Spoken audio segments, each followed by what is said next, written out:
starting early today. We're getting stuff done.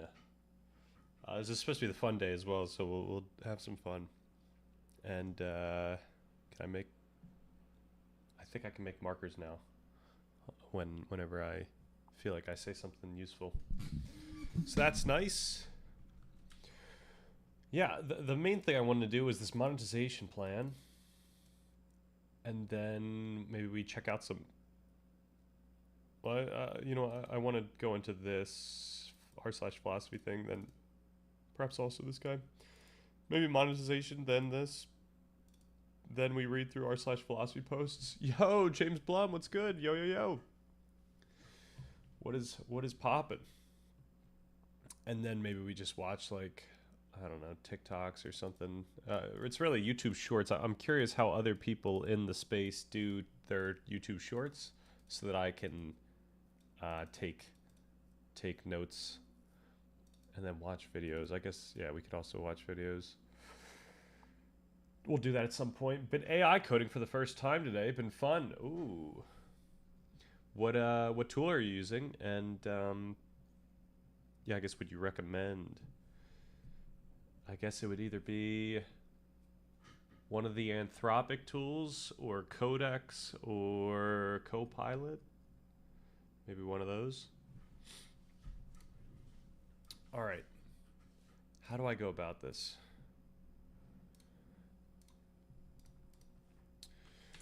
I am a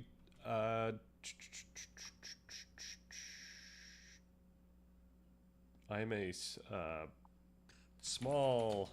I'm a very small content creator.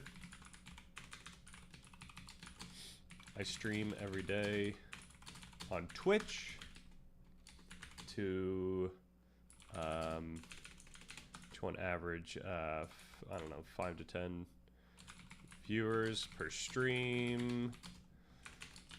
How many followers are we at? 87.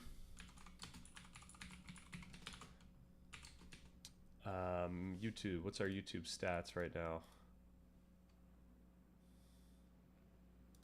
YouTube. We've got, I create YouTube videos from these streams. 212 subs. AI Studio Google, because I got a free subscription to Gemini. Oh man, AI Studio Google. How does this work? Vibe code. Wow, okay, so I could just do this right now? Since I have the Google setup? What do we have? Start building, create your first app, jump into the playground chat to chat with Gemini or build a new application. We got Python, Go, Java, REST. Very cool. Maybe we should do a coding month where we just go deep into these coding platforms. Oh, this is, oh, I see. This is AI Studio. Okay. So would it be under build? Apps with AI.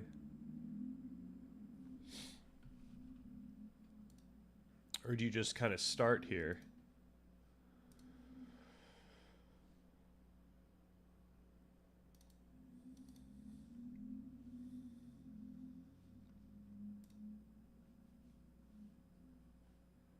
Describe your idea.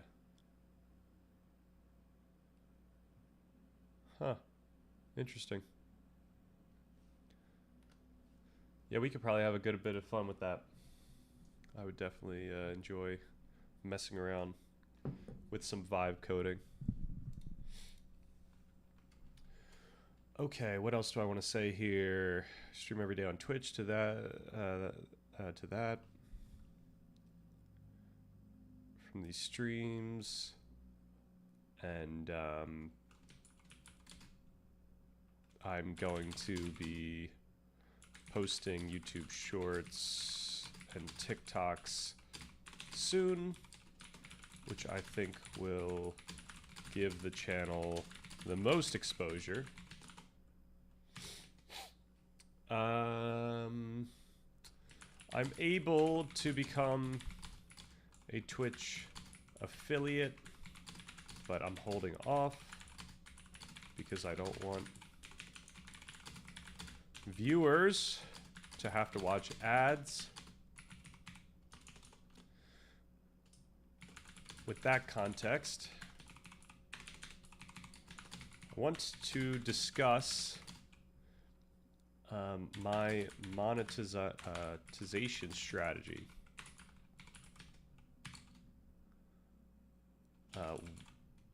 What moves to make and when.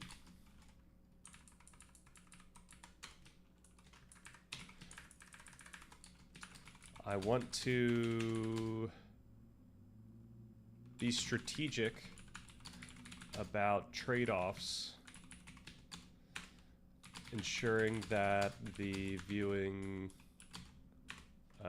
experience is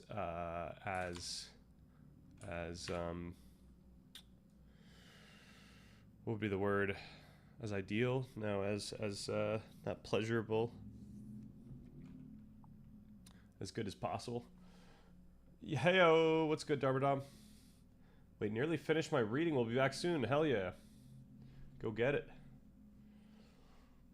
Ensuring that the viewer experience is as enjoyable as possible.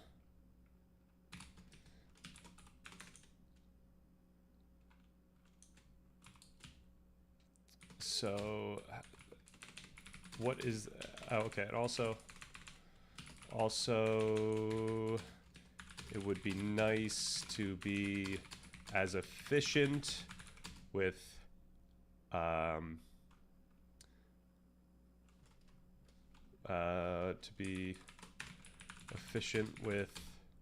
contributions when possible. For example, not losing a cut to some service or company. Ideally, actually, then I'll start here. My philosophy about this is that I don't want any content that I think is, actually, I should mention that this is my channel is a educational science / philosophy / self-help channel. Is educational.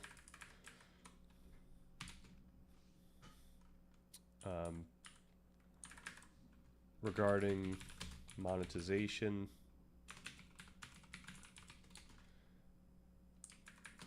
So I don't want any content that I think is important for people to know, given that I'm ultimately trying to spread the news far and wide on how people can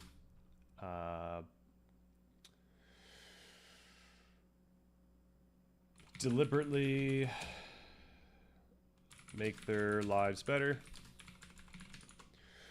I don't want any content that I think is important for people to know to cost any money. I want that all to be free.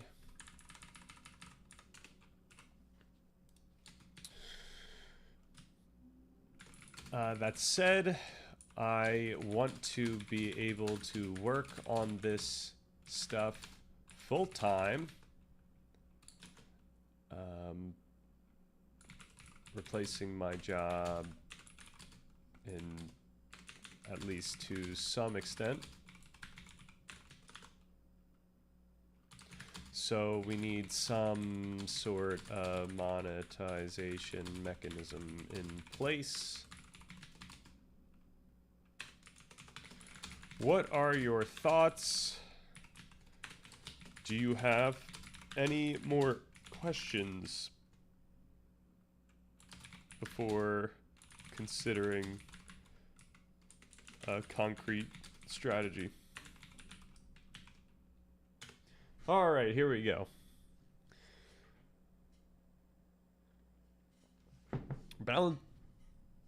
Excuse me.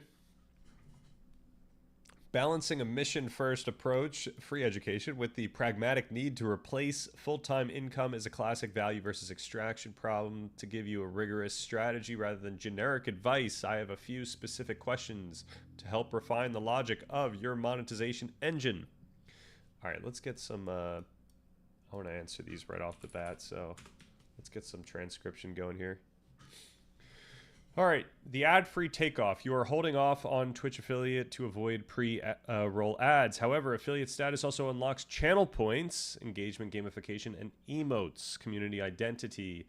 Have you calculated the opportunity cost of missing those community building tools versus the friction of a 30-second ad? Also, would you be open to ad-free for subs if you eventually enable it? Oh, absolutely. That sounds great.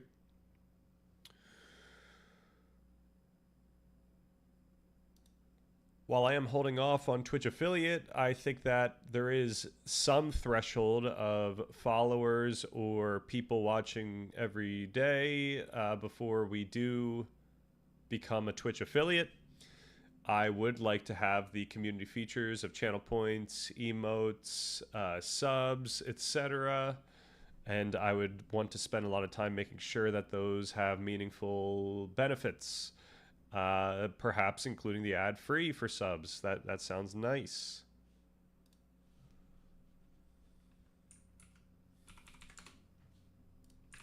All right. Next, the nature of the value add. If your core educational content is free, monetization usually falls into 3 buckets: convenience, access, or status. So convenience, turning long streams into curated searchable PDFs or Notion templates. So that's something that I think should still be free.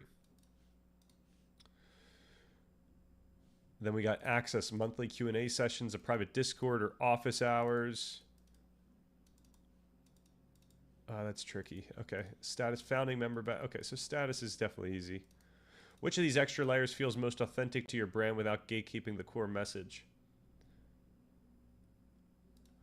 For the nature of the value add, I do want to be careful to not exclude people or to make it harder for people who are genuinely trying to learn and engage to feel like they cannot.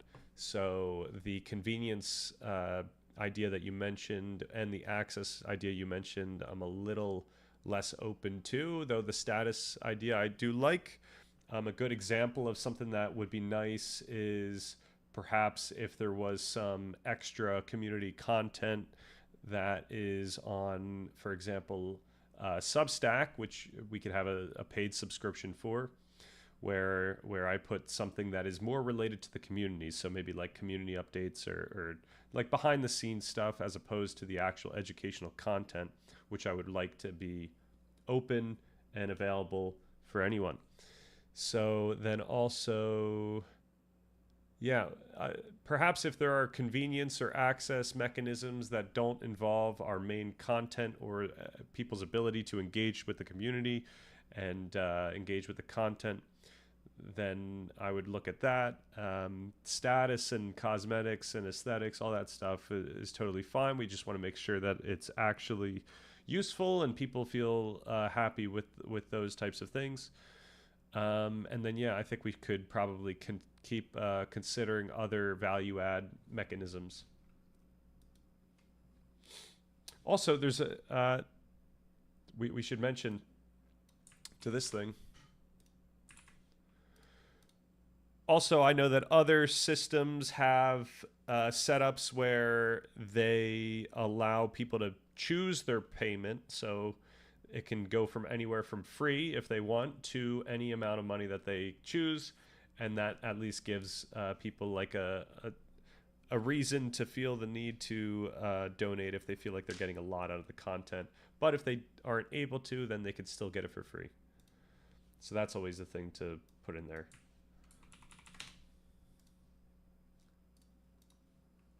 And yeah, there's a question of like what kind of mechanism to use for that. Like, for example, all of Sam Harris's stuff is has a price, except you could always request a free, and it's a little out of the way, but it's always possible. And he does mention it. All right, friction versus platform cut. You mentioned wanting to be efficient with contributions, avoiding the cut. Twitch takes 50% of subs. YouTube takes 30% of super chats, memberships. Patreon takes 5 to 12. Direct platforms take 3%. What is this? Oh, personal, like PayPal or Stripe. How much platform friction are I willing to ask? Is it better to have a donate button that stays off platform to save, even if it's one extra click for the user? Rather than, I should say, for the friction versus platform cuts, I think rather than having some like standard or rule that determines whether or not I utilize any of these, perhaps we just be a little more transparent, so we can obviously keep the Twitch sub mechanism there because people like to do that and it's really easy. We can have YouTube super chats and memberships there. It's super easy. We could use Patreon. I don't mind doing that. We would just need to make sure that we have content for the Patreon. And the other issue is like, how do we get content for the Patreon that perhaps isn't available for other platforms? But we could come up with that. You know, we could figure out what would need to be there. And then perhaps we even also offer a direct platform, and we give options in the description of the content or in the link tree that kind of tells people where they can go if they want to get the most out of their money in terms of if they're actually trying to help out the stream. Okay. Content pipeline. What's going on? Content pipeline. You mentioned YouTube Shorts and TikTok for exposure. Is your goal for these platforms to drive people back to the live stream or to the long form YouTube videos? The monetization strategy differs depending on where you want the home base to be. All right, the content pipeline is a little tricky because we would want people in each of these sections. So we would like our Discord to get more activity. That might be like a fundamental home base, but that's a little bit too in the weeds, I think, for the average person. Same with like the subreddit. I would say for like surface level, I would want the two home bases to either be YouTube or Twitch. I stream on both of these, so they'll be able to find the stream pretty easily from YouTube, and they'll know that it's on Twitch because I have my chat show up on each of these platforms with the other platforms' chat.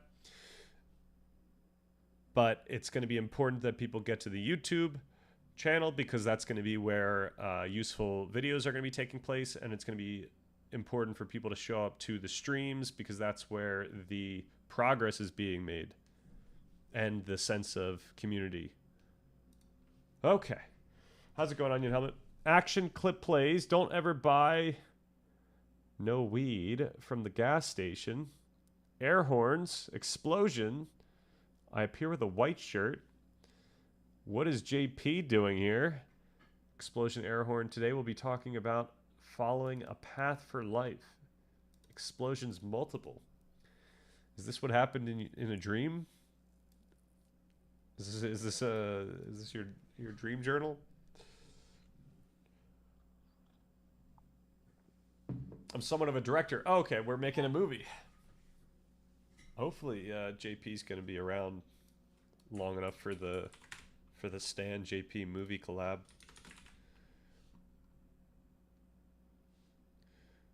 All right. And then the next question is the full-time target. To replace a job, we need a target. Okay. For replacing my job, I really don't need a significant percentage of my current income. It needs to be like 20%, except I need to be able to see some sign of growth or momentum.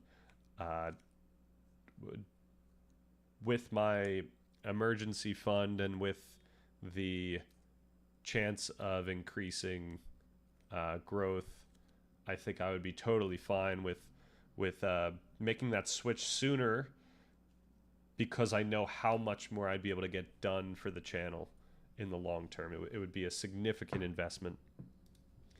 Okay. Now it knows everything. Actually, I should still ask. Do you have any more questions to ask?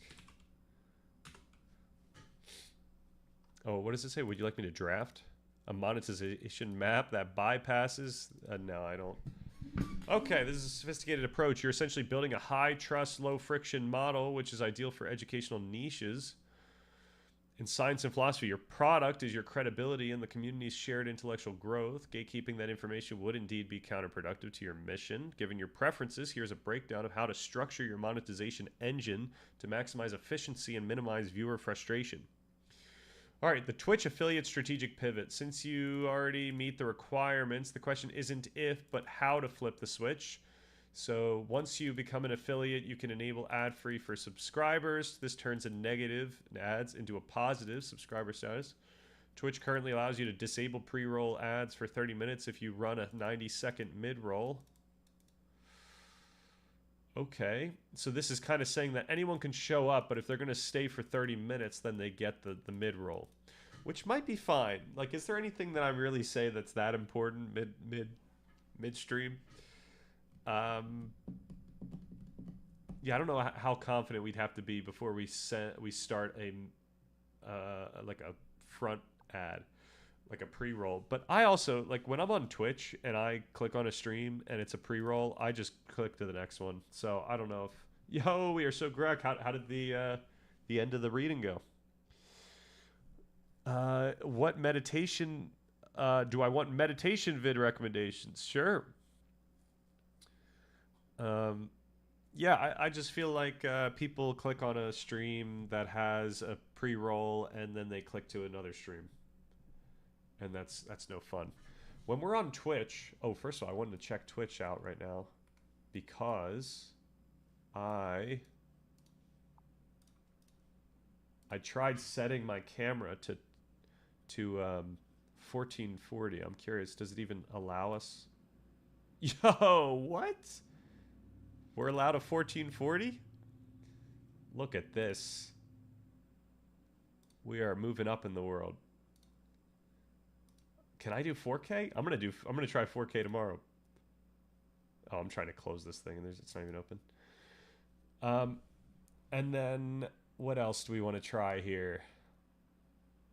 Oh, I guess in theory the video will also be 1440, and then when I make video uploads, such as this guy, we're going to be able to get a 1440 here, which will be nice, because I think there's no reason why we shouldn't be able to do that. The only issue is now my hard drive is gonna run out of space more quickly. Cheap viewers. All right. I'm still reading Waking, Dreaming, Being. I see he's talking about lucid dreaming and dream yoga. Didn't even realize it's oh, okay. About lucid dreaming. Hell yeah. Dream yoga. Wow, I never even considered dream yoga. It's interesting. He reminded me of a dreamless dream I had in 2019, and he says that's a part of dream yoga, and it's an experience of regular deep sleep that happens, but you remember it and more cognizant. So what is a dreamless dream? How does that work? Get one of those 4 terabyte external SSDs. Yeah, maybe that's the ticket here. Maybe we just get an SSD. Was also reading Richard Davidson's work that 1,000 to 10,000 hour Vipassana yogis start to get gamma in their sleep. What the hell? For me, it was just black with no body, occasional thoughts like, what's happening here? Oh, that's really cool. I don't know if I've ever had that one. So I guess I don't understand what makes it have no content if you could still think, like have an occasional thought, like what's happening. I think they're about $300 on Amazon. That's pretty steep. I don't know about that one.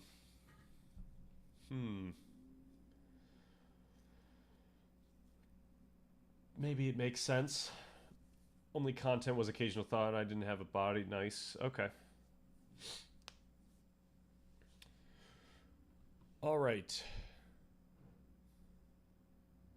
So the mid-roll strategy, right. So instead of letting Twitch interrupt you, you can manually trigger a break where you go get water or do... Oh, this is the pro move. Okay, so we can do this actually during the stream as part of ensuring that I don't get cut off for people. Or do a community shout out while the ads run. What is a community shout out? Oh, this is going to be... Okay, so for the subs who would see this regardless, we do that.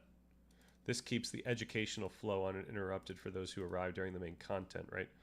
The threshold. I suggest waiting until you have a core group of 15 to 20 consistent viewers.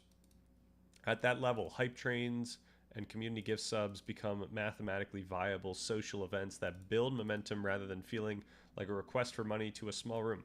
All right. Gemini is dictated that we wait for 15 to 20 consistent viewers. Who knows when that'll be, but that's what we wait for. I was going to recommend the Western Teacher Gamut. They lean towards Vipassana and secularism. Oh. Okay. What device are we setting up? Who are the current consistent viewers? Do we get to see like viewer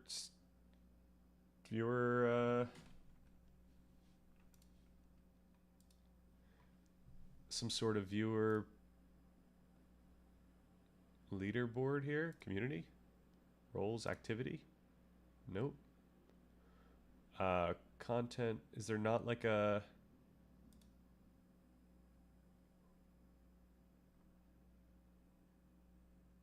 Oh, what are we hitting here? Is this... What is this? A minimum of 3 average viewers on 4 different days. So we've got 10 different days of 3 average viewers. So we're still pretty far off. Yeah, what else can we see on here? It's been a while since I've looked at this. Analytics. Analytics. Overview. Viewers. Do we get to see the... No viewers. Engagement.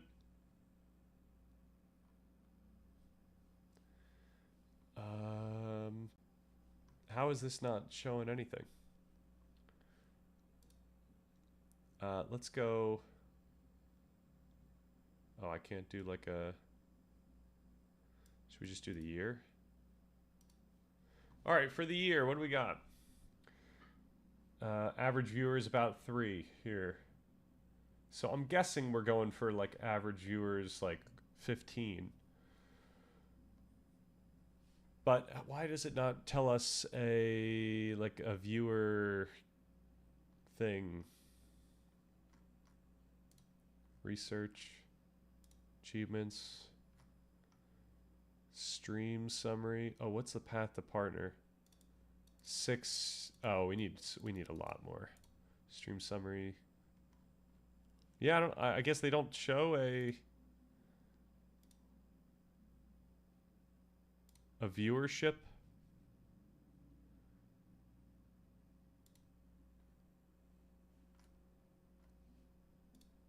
It's kind of lame. I don't know what's up with that, but that's what we're dealing with. I mean, I think it's the usual suspects in chat. This video has 3 of the main dudes, but I haven't seen it. The main dudes from... Oh, are you saying in this space? In this, like, Western space? conversation. Medom, EDH, Daniel, Birdbanes. Okay, EDH. Energy Dompter, is that what EDH is?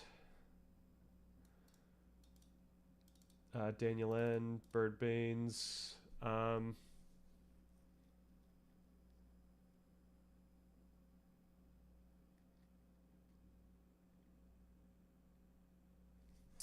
think we're missing some. Salzburg is known for writing about loving kindness. Cornfield writes broadly about the path and personality, personalizes it. Goldstein writes mostly about the Theravada and Vipassana. Okay. Nice.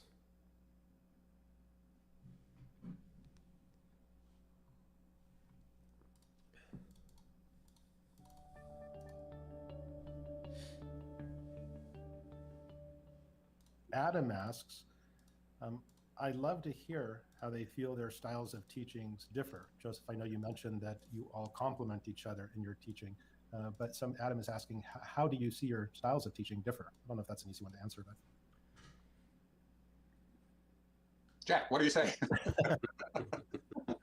Well, I'll say one thing. It was like I remember reading manuscripts of each of their books before they were finally edited or whatever, and I saw that Joseph spoke in complete paragraphs. It was like extremely logical and systematic. And Jack and I are, I think, much more similar to one another than to Joseph in presentation, in that if I read what Jack had written in this manuscript, and often it was taken from transcripts, in those days, and it was more about kind of an energetic exchange. It was about connection. It was about storytelling, and that might involve, as an effective public speaker, that might involve a lot of repetition, which doesn't look right on the page. You think, well, you just said that, was there a place that you saw this? Right. Dom, Daniel, Dom again on another count. Chagebox, EDH, Filcher, Punderaz is EDH. Birdbanes and Jago are 11th and 12. I see. Okay. And that's got to be top chatters of like all time.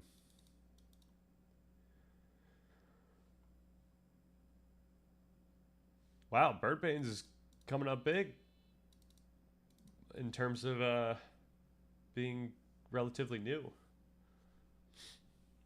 And so you can see a lot of differences in approach. Mm-hmm.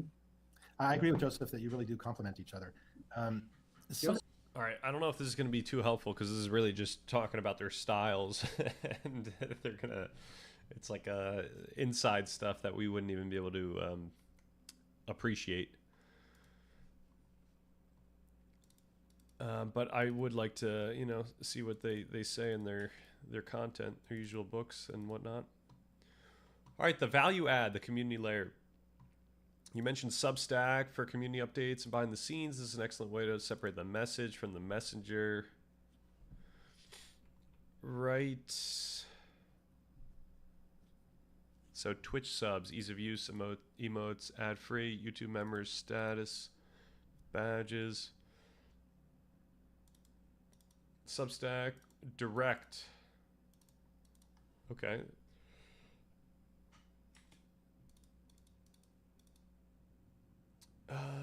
Okay, transparency as a feature, efficiency. Since you care about losing a cut, make that part of your brand. You can be explicitly clear. It's not going to be part of my brand, but maybe in the link tree or something.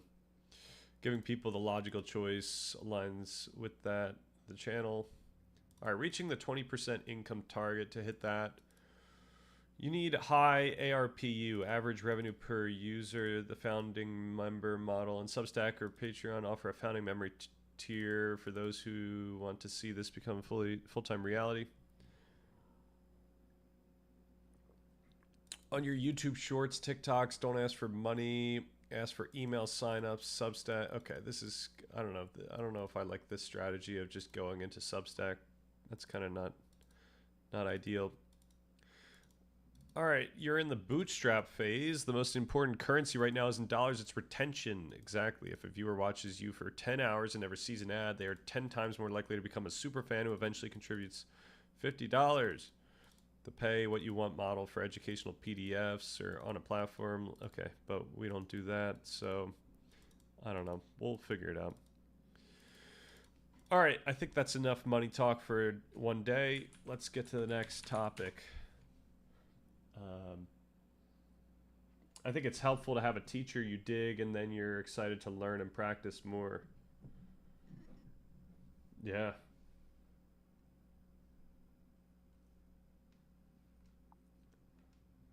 I'd also recommend this guy, Shinzen Videos. I think we've seen this guy, right? I kind of remember that. Have we? The quickest way to enlightenment. Late night sitting can change your life. This is what I want to know. How to change your life with mindful awareness. All right.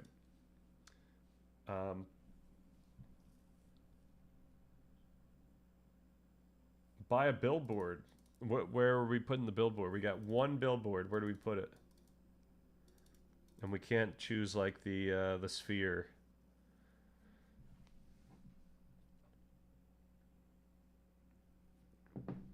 All right.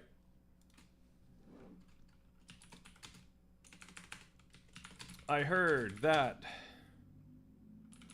human evolution had a significant development around 60K years ago, where humans gained the ability to pick up much more complex cultures, such that an earlier human, for example, 120K years ago, would not be able to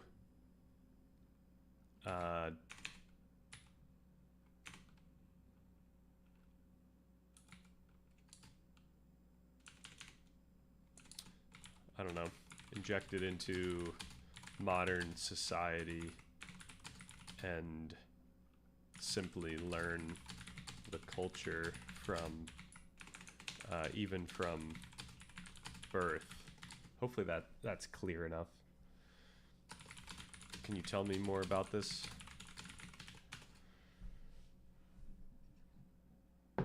Where are people looking the most for something like the document? That's actually a good question. Where are people? I mean, it's kind of a privileged thing, so it's got to be in some sort of privileged place. But yeah, I don't know where that would be. Maybe like a music festival. All right, the phenomenon you're describing is often referred to as the cognitive revolution or the emergence of behavioral modernity. There is a long-standing debate in paleoanthropology regarding whether humans became modern all at once or through a slow burn of incremental changes. Here's the breakdown of the evidence and the prevailing theories regarding that 60-year-old threshold. So to understand this, we must distinguish between how humans looked and how they acted. Anatomical modernity. This is 300K years ago. Fossils from Morocco show that humans have reached our physical form long before the leap you mentioned. However, sometime around 50 to 70K years ago, there was a period where the archaeological record suddenly glows. We see a massive spike in complex tool making, representational art, music, and evidence of complex social structures. So, okay, so that's how we kind of have that theory. So then there's this genetic switch hypothesis. One of the most prominent, though debated theories, championed by paleoanthropologist Richard Klein, suggests that a specific genetic mutation occurred around 50,000 years ago. He argued that this mutation didn't change brain size, but rather brain wiring, specifically regarding the FOXP2 gene or similar neural pathways necessary for complex recursive language. If this theory is correct, a human from 120,000 years ago might have had the same brain volume as we do, but they lacked the neural hardware to process syntax, abstract symbols, or if-then hypothetical scenarios. In this view, they could not be integrated into modern society because they would lack the biological capacity for modern language. All right, the Great Leap Forward evidence. Around 60,000 years ago, human behavior changed in ways that suggest a new ability to store and transmit information across generations. So there's symbolic thought through the appearance of beads, pigments, and Venus figurines. These indicate that humans were assigning abstract meaning to physical objects. We've got technological innovation, such as the transition from Mode 3 tools, so simple flakes, to Mode 4, standardized blades, bone needles, and harpoons. Then we've got long-distance trade, with evidence of obsidian and seashells found hundreds of miles from their source, suggesting complex social networks and contracts between stranger groups.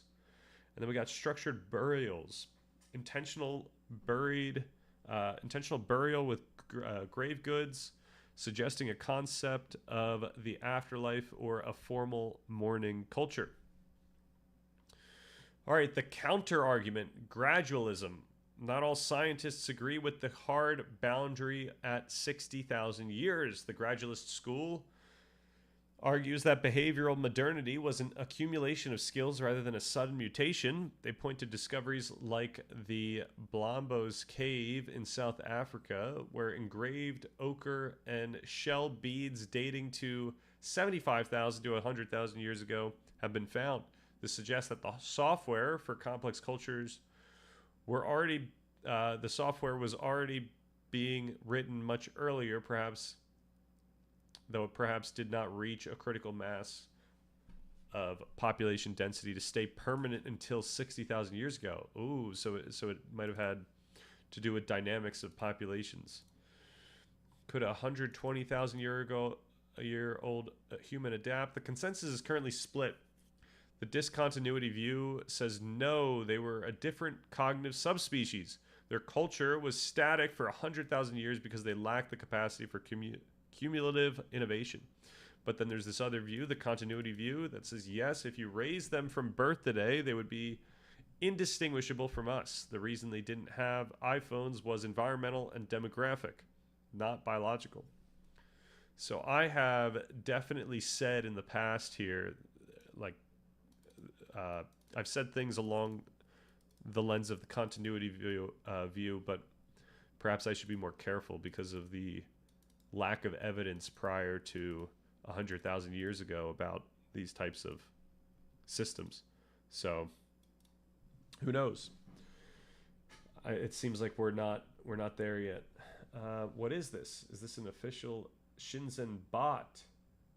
Oh, what is this? Somewhere near a bookstore in San Francisco.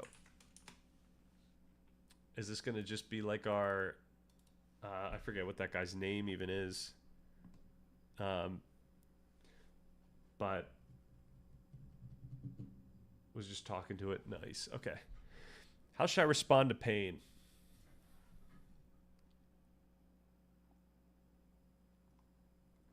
Let me give you a simple, practical answer. Observe it clearly and don't interfere with its natural flow. Here's what I mean. Pain has two components: the raw physical sensation and your reaction to it. The formula is suffering equals pain times resistance. When you fight the pain, tense against it, or wish it away, you multiply its discomfort. But when you bring equanimity, allowing the sensation to come and go without push or pull, suffering can approach zero, even when pain remains. Okay. How about this? I am a small Twitch streamer. In the case that some other streamer with, let's just say, 2K viewers were to raid me, I expect to feel a rush of a bunch of uncomfortable emotions. How should I handle this? Here we go. This is practical, right? A 2K streamer is gonna raid me. All right, interesting scenario. So you're anticipating a sudden flood of attention, heart racing, maybe some fear, excitement, self-consciousness, all mixing together. Let me give you a game plan. First, recognize that what you're describing is essentially a concentrated dose of the agitation flavor of meditation practice. A raid like that is going to trigger a cascade of feel in emotions in the body. Oh, of feel in. I guess feel in is a concept. Maybe some hear in, inner dialogue saying, oh God, don't mess this up. And possibly image in, some mental pictures of judgment or failure. Okay. What's the... Oh, feel, hear, imagine. I see. Oh, feel, hear, image. What's the in part here? Or is that not appropriate? Grok, is this true? Here's the practical approach. You have two legitimate strategies, and ideally you want to develop skills with both. Turn towards it. So during the raid, if you can maintain some attention on the physical sensations, so the butterflies, the racing heart, the tension, just track them clearly without adding extra resistance. Notice where they are, how they move. This prevents the emotional reaction from cross-multiplying into overwhelm. It's the difference between addition and multiplication. So regardless of what I feel, we want to get to the point where we just have those feelings, those sensations, what I see, what I hear, what I feel, rather than having those multiply into seeing something different or hearing something different or feeling something different, something more intense or uncomfortable. The latter is where you suddenly can't handle it. And then the other idea, the other strategy is turn away from it. You could also deliberately shift attention to the positive aspects, the energy, the opportunity, maybe even gratitude that people are showing up. Focus on your content, your game, what you want to share. Both approaches work. So this is probably what I would try to do naturally if I didn't look at this thing. Granted, I probably should also be mindful a little bit. But here's the key. Practice beforehand with smaller discomforts. Don't wait for the 2K raid to develop this skill. Every time you feel nervous before going live, that's your training ground. Notice the sensations. Let them flow. Don't add resistance. The issue is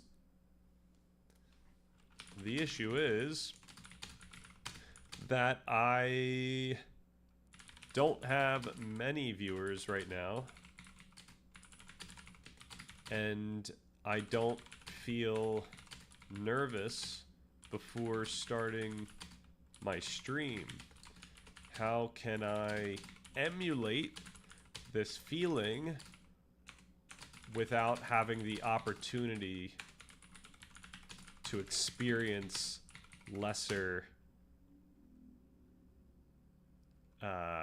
we could just say raids, because that was my first thought, where if you are worried about something big, you can try working your way up to that. So like you want to feel that feeling at just smaller amounts so that on game day you're ready to go.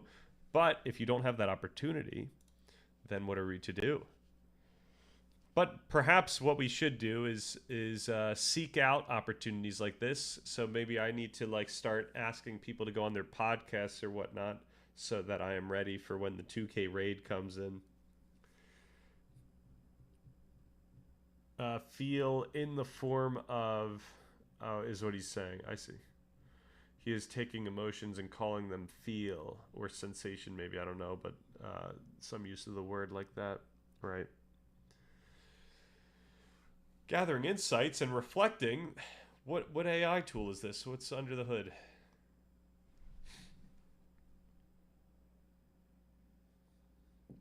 Or is this never going to amount to anything?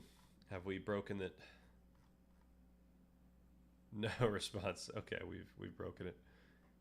And is there no There's no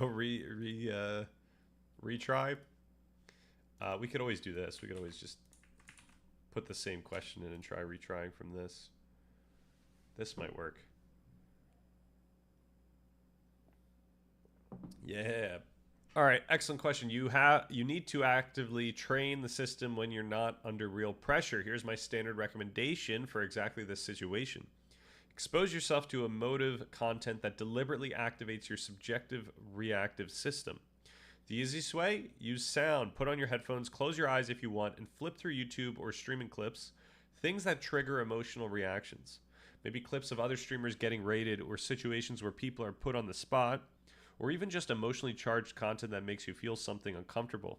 The key is to find material that activates a similar flavor of nervousness, excitement, or pressure that you'd feel in a real raid.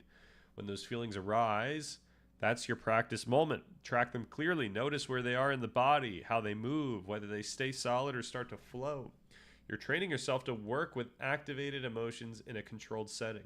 You can also try this. Imagine the raid scenario vividly while you're still sitting quietly. Really picture it. The notification, the chat flooding, your viewer count jumping. Your body doesn't know the difference between a vivid imagination and reality. True. If you can conjure up even a hint of those sensations, you've got something to work with. The beauty of this approach is you're in control. You can practice daily, build the skill incrementally, and when the real 2K raid happens, you'll have trained the neural pathways. All right. Training starts now for our 2K raid. All right, I think we're done with this whole topic. I think that's all we really need to do. So we've done that. We've done the monetization. Let's watch the video, and then let's go to r/philosophy and see what's cooking there. All right, how late night sitting can change your life. Yaza, it means night sitting or extracurricular sitting, and is this slang for meditation? Just night sitting or sitting in general? A tradition. At a lot of retreats, I give a whole talk about strategies for doing it and why people do it. So maybe I can give you the executive summary. At night, there's an alternation of brain chemistry that occurs, and that can sort of give you an interesting perspective from which to do the practice. Different themes tend to come up. For one thing, each wave of sleepiness induces a wave of rest. That's why people lurch, because actually what's happening is there's physical relaxation. So you can get into... The other thing about at night, I think that we learned was that our ability to inhibit is diminished at night, or really throughout the day. But you know, once we have this buildup of adenosine, which is affecting how sleepy we are, that's what coffee affects the ability for that buildup to affect our feeling of sleepiness. So coffee like affects the adenosine receptors, I think, making it so that even when we have significant amounts of adenosine, then it's as if we don't, because it's not able to connect to those receptors, I guess. But the point being, at night, we might have like a different type of flow of thoughts that we need to be conscious of. So it's kind of interesting to sit and meditate at night. Or this is also something I've noticed. It's like a different type of meditation where you're noticing your brain in a little more of a, I don't know, maybe I could think about it as a goofy state. Like you're almost dreaming at that point. Your brain's just starting to throw things out. So I'm curious how this connects to that. But yeah, we also have what he's talking about, where we've got like these feelings of comfort and sleepiness. To a rhythm where if you happen to be sleepy, you won't necessarily be sleepy, but You may be at some And point what is sleeping. behind him? What What is he happens is- spawning? Is that you notice how the sleepiness comes in waves. And each wave will tend to cause the body to physically relax. And it could also cause see rest and hear rest. It could turn off the mental talk, and it could cause either bright light or darkness, sort of a undifferentiated visual experience. So at least feel rest, and perhaps also see rest and hear rest, get triggered rhythmically. Was it his AI that we just talked to? Which is why we're getting the same concepts of see, feel, and hear. Oh, okay, nice. So yeah, I would guess that we don't get rid of hear rest at night, but that would just be my intuition based on what I just said. By rhythmic waves of sleepiness. Now, if you can sort of get into that rhythm, then what happens is you're re-engineering the experience of sleepiness into the experience of meditative absorption. Because there's something, if you've read sort of the Abhidharma or Buddhist scholasticism, there's something called the Bhavanga Sota, Bhava Anga Sota. So Bhava means existence, Anga means support, or underpinning, and Sota means stream. So what is the Bhavanga Sota? Well, that's the boundary zone between the conscious mind and the unconscious mind. Now, in meditative absorption, and in falling asleep, and in dying, in those three circumstances, we dip below the Bhavanga Sota. So there's an intimate link between those three things.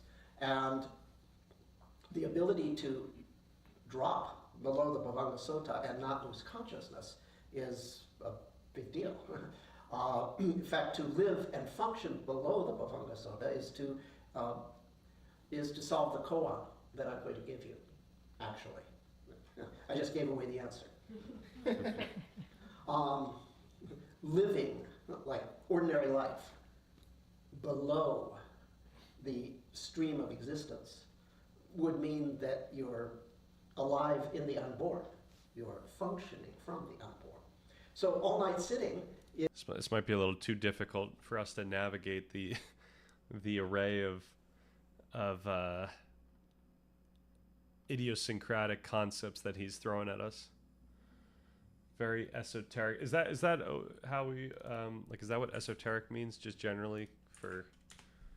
It just means that there's a lot of like pre knowledge necessary. Oh, I see. Intended for or understood only by a small. Okay, I see.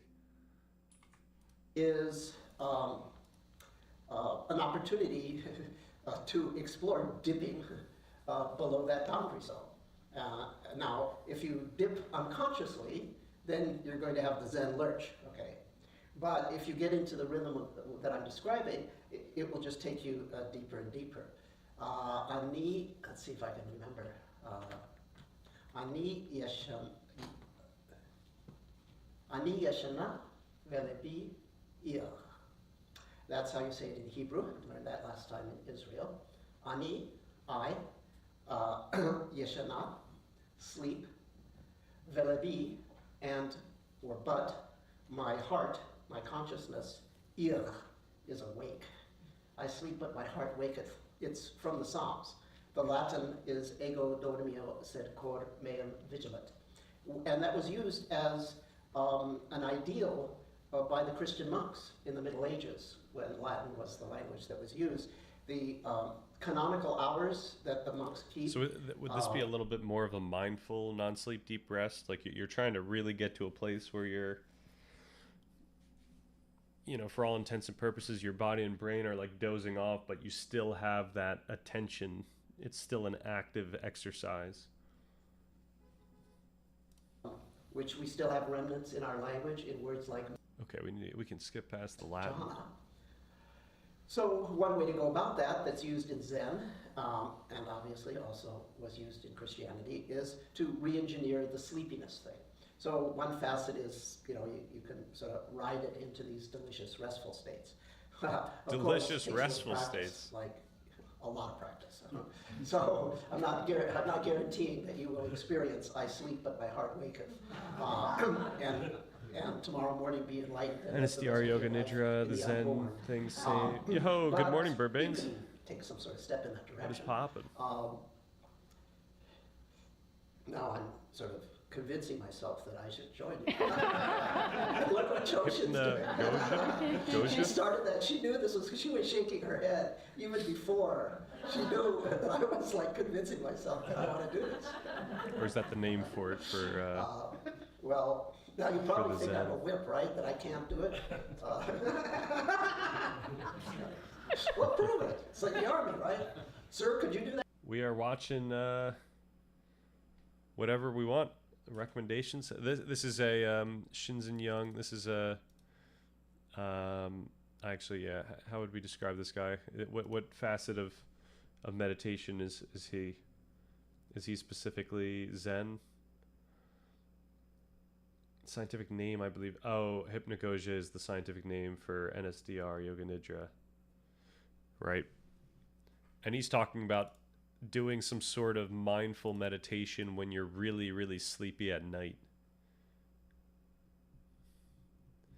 Okay. What do we have next here? All right, I might call it on this one, because I'm somewhat struggling to retain. Is there? Can we get? We got to get old Reddit. This is unbelievable.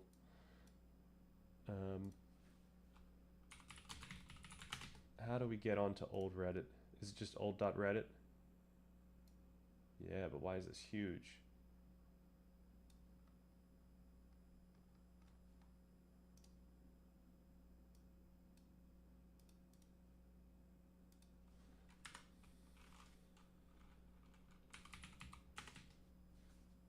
Uh-oh. There we go.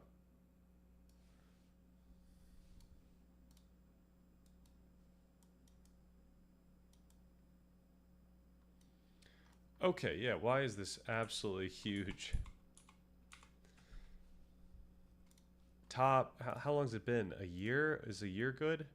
I could always do this. I could always say a year post age. How many days has it been since we've gone on this subreddit? 6 months? Should I just do like 200 days? Post age, 200 days.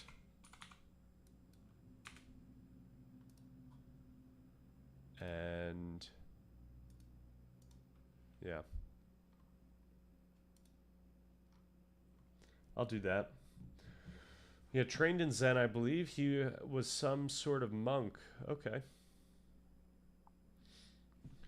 Oh, here we go.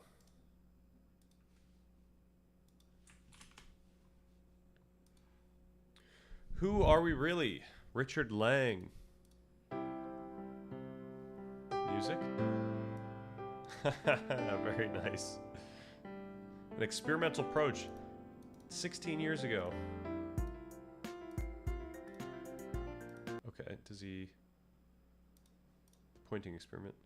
In the pointing experiment, we begin by directing our attention outwards, observing that everything we see has shape and color. Everything is a thing.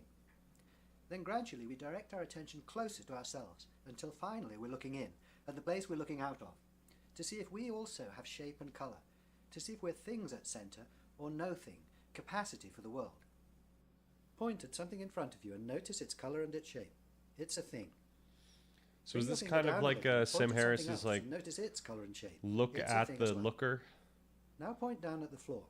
I can see shades and patterns there in the carpet. Now point at your foot and notice its color and shape. It's a thing as well. Bring your finger up your body and point at your knee. You can see the color and shape of your knee. I feel like this exercise is just a glorified. Bring your finger further up and point at your torso. Like just think Observe of the colours and shapes yourself, there. It's a thing or as well. think of an object that Now, you're bring your not finger even out in front seeing. of you and Like in point back each of at these the place cases, where others see you're your leveraging face, some the place sort you're of looking out of. What do you see here? Do objectification you see your face? of Do something you, you see don't your eyes, see. your cheeks, your mouth? Do you see any colours or shapes here? Do you see anything here at all? What I'm is not this? asking you what you Curveball. believe is here. I'm asking Sam you likes to put this aside dude. belief and take a Non-duality. fresh look. Do it. Rather than what you Get think the is mystic here, what do you wisdoms. see here? Or not see, in Don't fact? think at all. Here's my experience. Looking in, I don't see my face.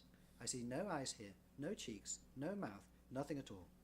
Or to put it another way, looking in, I see emptiness. This emptiness is boundless, still, I think awake. so I guess what is it? February 13. I think I've done as many days as that. Like I think I just did day 13 maybe of the waking up starting month. And I think that I think he does get to that exercise later in the month. So I will get to that exercise and maybe it'll hit it different after this bout of meditation. Yo, what is this? Is this a mirror? That's hilarious. I'm now seeing what I am at center. But I think all of these tricks are to. I don't know if it's because I'm coming from the philosophy realm that I've come from, where all of these things seem really intuitive, and you don't have to convince me about the insights about the self regarding consciousness and meditation. So, yo, Source 3 Original, what's good? So yeah, it's definitely a neat experience to do this type of thing, but I feel like What there's a I bunch am of from ways my you own can do point of that. view. You could go about What I doing am this. privately. Two-way pointing. I'm now going to guide you through an extension of the pointing experiment. This involves pointing in and out at the same time. Two-way pointing. This indicates that the space at center isn't just empty, it's also full. Looking in, I see the emptiness here at my center, but I cannot see this emptiness. This was another exercise that I really liked that I think Sam does. Like he points out, like, imagine something that's across the room and now think about the space in between that thing and you. Or like think about the space in between something you're looking at, or I don't know, there's the space in between anything. Space in between your fingers, or what would be another effective way to go about this? Yeah, I think we aren't at the point yet though. Like we would need more neural correlates to figure out why some of these exercises have the type of effect that they do, and whether or not there's actually significant differences between certain exercises. Like how would this be different than like mantra meditation or something like that? And obviously there's a difference in what parts of the brain are being activated during these exercises, and that would have an effect on what type of change it affects over time. But like, we can only try to intuit what those changes are by doing it. If you forget the way people talk about it, they are just trying to trigger meditative experience. Yes, I'm influenced by the inventor of this stuff, Douglas Harding. Oh, nice. Without at the same time seeing what's filling it, my view out. This emptiness is now filled with my hands, the room beyond, and with various sensations, sounds, thoughts, and so on. I find no boundary between the space here and the world there. My faceless consciousness merges with and becomes the world. Privately, I am the world. Yeah, I'm at the point where I can very much intuit, just because of all the stuff we've talked about the brain, how when I'm looking at anything, that the color there, or the shapes and the objectification, like I understand that that's coming from it's all these different aspects of experience that aren't that thing, right? Like they are being added in. So I could get to a point where if I've just noticed those aspects of experience, then I can see something that's a little more base. Like I'm not indulging my interpretive thinking in those moments, and now I'm just kind of seeing something that's more so like a just color and shadow.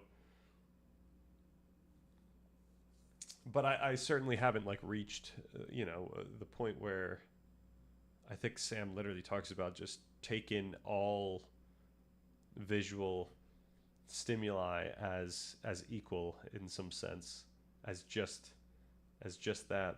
To the extent that it resonates, you could call that insight into emptiness. Nice. Right, yeah. That the idea of emptiness is quite intuitive to me,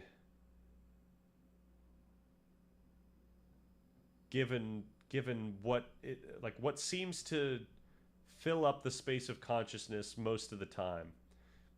It would be intuitive that emptiness would involve a silencing of the thoughts that really put you into this space. And the way that I think about it is like these thoughts aren't just thoughts.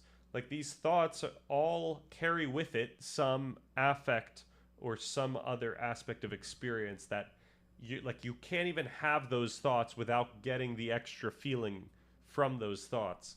So that's why thoughts can be so filling or destructive, or however you would want to describe this, so complicating for your experience. And if you were to just focus on something that you're now you're stripping away any affect from it, that there's a huge disparity between getting lost in thought that is constantly pushing and pulling on other parts of your brain to color it, rather than just sitting and letting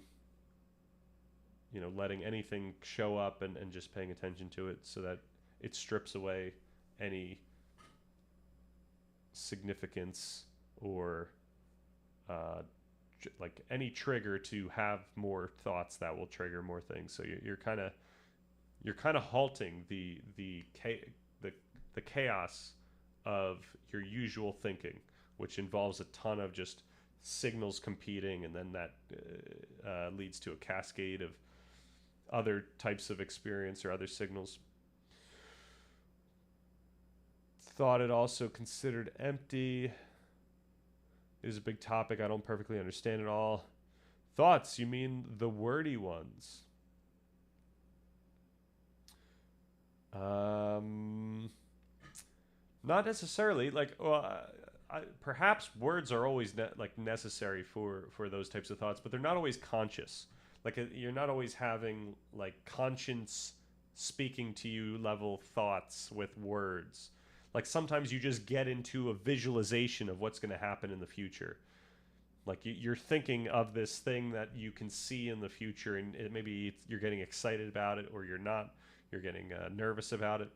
And I'm counting that as a thought in this sense. But having that type of visualization starts bringing out all these other emotions from you, that are associated with those thoughts.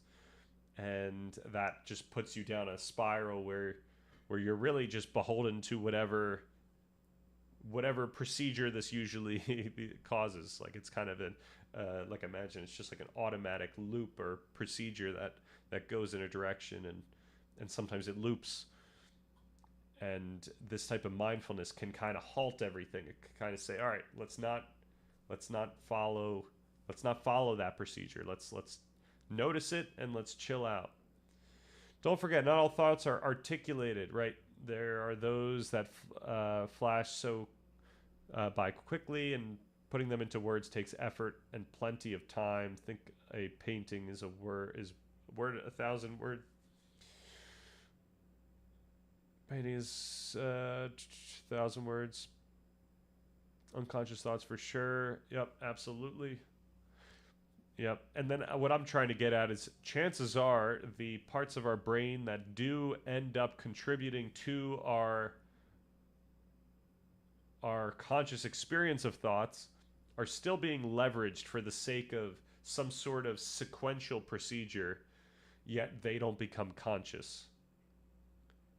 I think that's how we can end up visualizing more complex scenarios, even without realizing that that's necessary.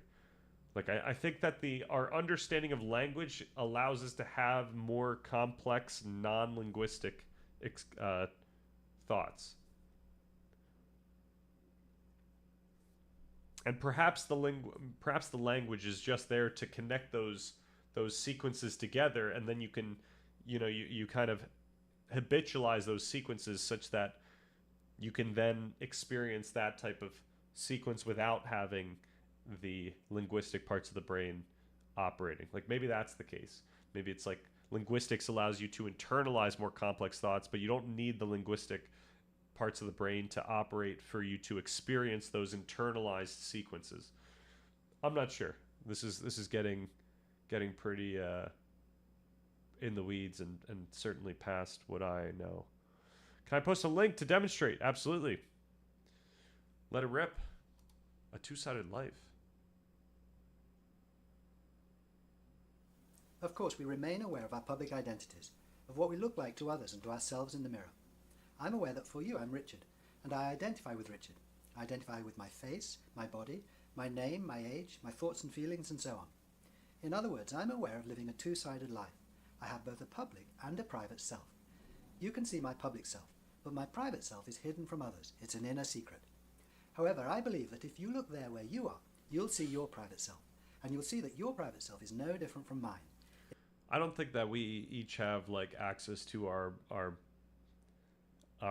public self. Like I don't like this idea of having a notion of a private self and a public self. I think everyone just has a private self, and their private self includes what they think is their public self, but we're only speculating.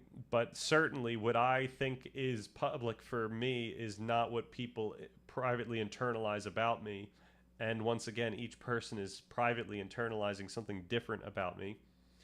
So, yeah, I think I wouldn't, like, if I was going to be a meditation teacher or something like that, I probably wouldn't hold on to this one. It has no face, no name, no age. It's capacity. If you're now seeing this faceless capacity where you are, then we're now sharing a wonderful secret, the secret of who we all really are. Of course, your view out from this capacity is different from mine, but the capacity itself, this boundless consciousness, is the same. Questions? Seeing that privately your space for the world is a different view of yourself from the normal view, the view of yourself from outside, the view of yourself as a person. Because not many people are yet aware of their private identity, then in a sense it's a new thing, though of course it's not new at all. We've always been this aware emptiness, and throughout history many people have spoken about it. But if you haven't been aware of it, and then you come across it, it's normal to question whether or not this view is valid and true. For example, I can't see my face here, but I can see it in the mirror. Doesn't that prove that I have a face, that I'm not capacity at center, I'm a person? All right. I think we're gonna get caught in semantics land here. Such a thought is profoundly subtle experientially and passes quickly. All right. There are times when I'm meditating and focusing more on thoughts, and in the gaps it sometimes seems ambiguous. Wait, was that a thought? Then laser focus on the prior 2 seconds, and only with that focus do I recall, oh yes, I had a thought about such and such. If I had not been looking for it and brought it into back into my consciousness, it would have remained unconscious. Right. Yep. Yeah, that was one of the things I was exploring when working on part 1 of the document. Of like, we talk about reflecting, but reflection can happen often very quickly, and really what ends up affecting whether or not we think that we've reflected, so like having a self-conscious understanding that we just reflected or that we are reflecting, is actually some sort of memory about a previous moment. So, when I scan the room, I might not realize that I'm reflecting on certain things at each point of this in this sequence, but I don't really remember, like there was nothing significant enough that affects my memory of that reflection. So then what is really reflecting? Is it just what we remember after the fact, or the moments during the fact that we remember after the fact, or is it something that is in the moment? And I think that it's more fundamental to say that it's always just that in the moment thing, which is why we have to talk about deliberate reflection after the fact. I don't know if I need to say after the fact, but deliberate reflection is something that I can do deliberately. So yeah, I think there was what deliberate reflection, and then there's like so deliberate reflection is not necessarily self-conscious. This is the other thing. It's like I can think to look at something and not realize, not like think that I'm looking at that thing. But then there's like a self-conscious deliberate reflection where I am like knowingly, deliberately reflecting on something, which is what like meditation is. And you know, having all these different like we don't need to talk about these in these different ways. We can just talk about reflection. But I wanted to make those nuances clear, that we do. That it's actually very powerful that we have the understanding that we can purposely reflect on something. Like, it's very powerful that we have all these. We have the deliberate aspect and the self-conscious aspect. That now we have a tool. We have a tool in our toolbox that we can expect and we can utilize in response to whatever. Like, when I feel a certain emotion, I know I can whip out this tool and I can deliberately, self-consciously reflect on that thing. And soon, over time, it's going to become a little less self-conscious. It'll be like you feel the emotion and you automatically, deliberately reflect on it. And then soon you lose the deliberate reflection and maybe you simply reflect on it without even realizing that you're, perhaps even without even intentionally doing it. That's kind of where you end up with a meditation practice. All right, what do we got? Final Fantasy. Oh, this is an example, I'm guessing, of someone who's just kind of operating on autopilot. This is a demonstration, so not conscious, so unconscious. The vid will be just a demonstration on how people process faster, connecting muscle memory in real time, no time to think, but able to improvise type of task. So I guess this is technically not improv, right? But, oh, are we getting the foot pedals? Oh my gosh. Okay, so we got bass down here. And then we've got, obviously, the highest. Oh, but this is bass as well. I'm not sure what's going on.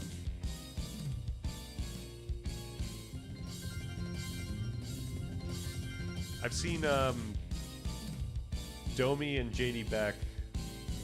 Domi does something similar here, where she'll be doing foot pedal stuff while playing with two hands, and it's just super impressive.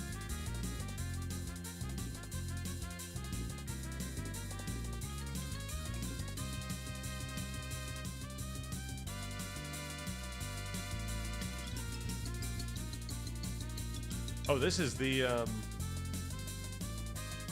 like the mallets.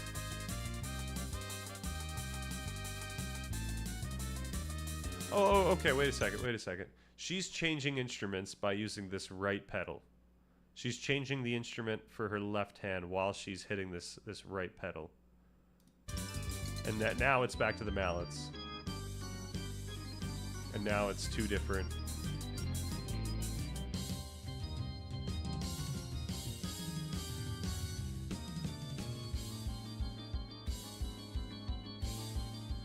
Wow. That is pretty cool.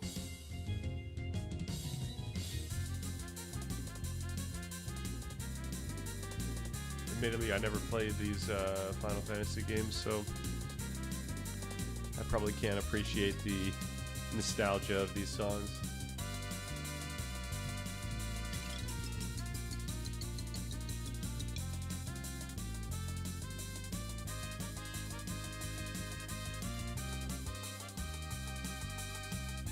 They visualize the score and composition and the ability to enable multiple limbs to perform different tasks for instruments.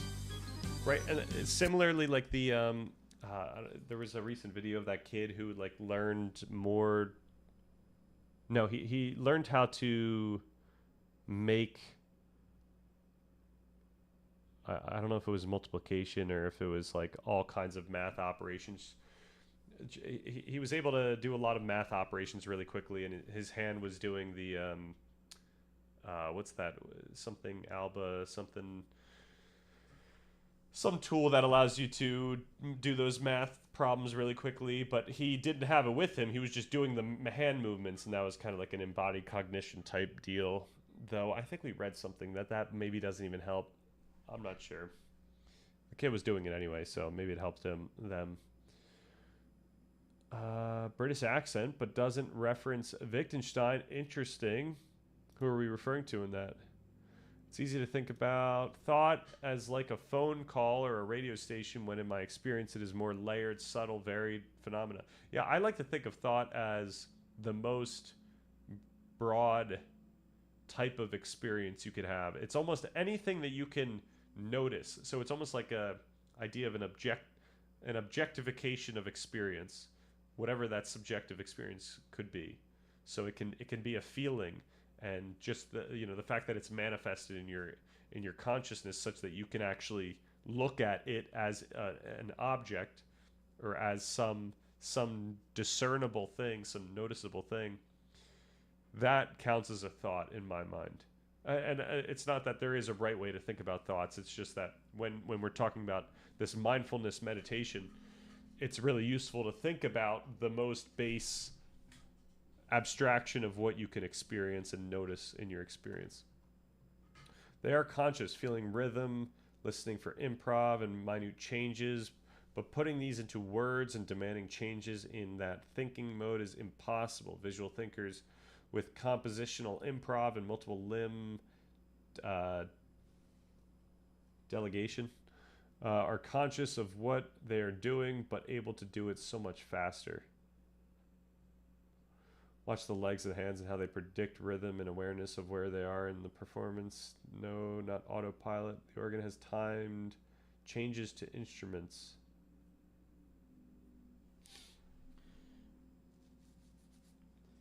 All right. Look at that philosophy page. Reminds me of this.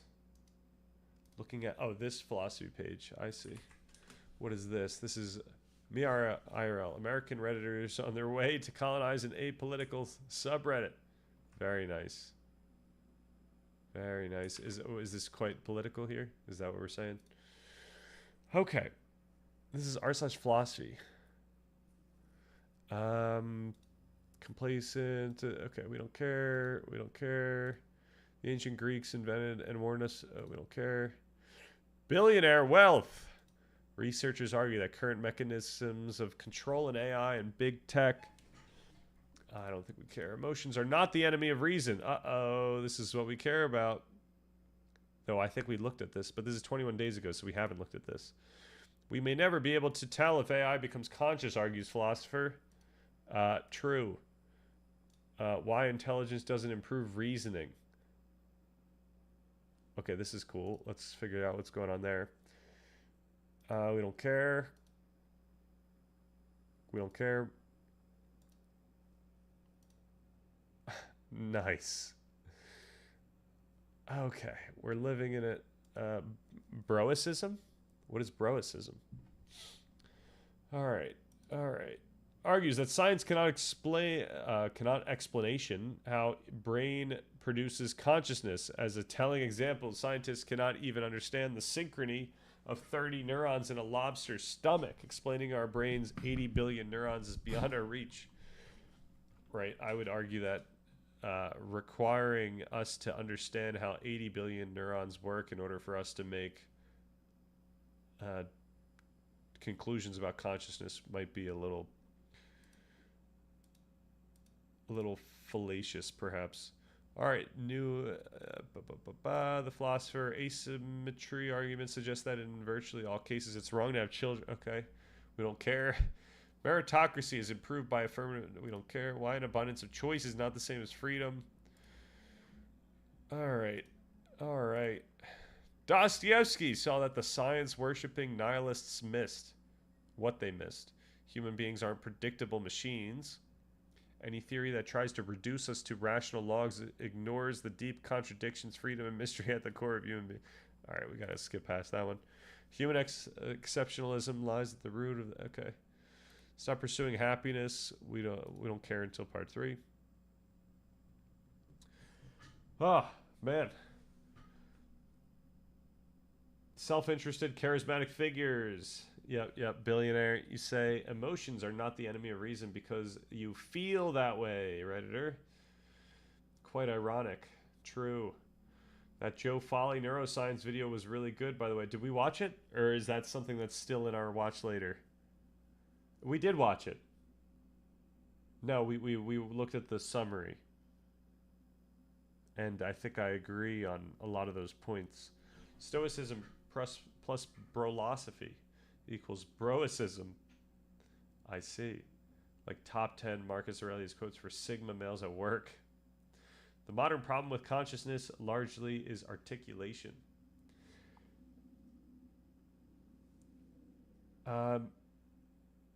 Right, articulation is necessary for people to get people to it. The more fundamental problem, which I think is just people feeling as though there's a gap or feeling as though our understanding is insufficient. So it's a feeling of like friction or cognitive what's the word? Cognitive disarray? No, cognitive dissonance with this idea. But I think it all spawns from like our culture of dualism, which is pretty tricky. All right, 99% of all these posts and threads are U.S. politics and people trying to justify their lifestyle choices. Another Nietzsche win. How revolutions can be a sign of moral progress. Jesus Christ. All right, Heidegger thinks we need to better grasp the reality of our finitude. Oh, we did read this. Okay, so 3 months. Let's go. 3 months. What is that? 90 days?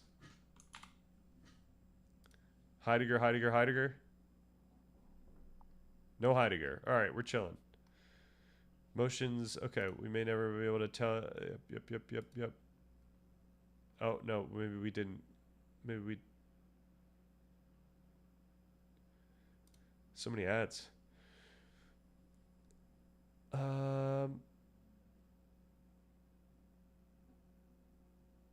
Ooh, okay, here we go. Aristotle's four causes in one of the most famous theories in intellectual history. Aristotle lays out the four kinds of causes that good explanations need to provide. So these are things that maybe we hold on to until we get to April, which is when we look at reasoning.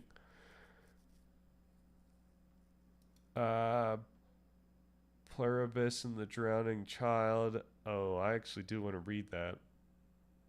But I don't need to do that on stream, so I'm going to save that. Happiness isn't the key. Okay. Modern philosophy launches a blistering critique on the very concept of morality. Ethics would be in a better place if we drop the terms moral and immoral altogether. We have much more precise language to go. I'm curious where we're going with that.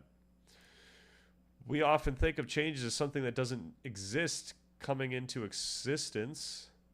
Oh, as something that doesn't exist coming into existence.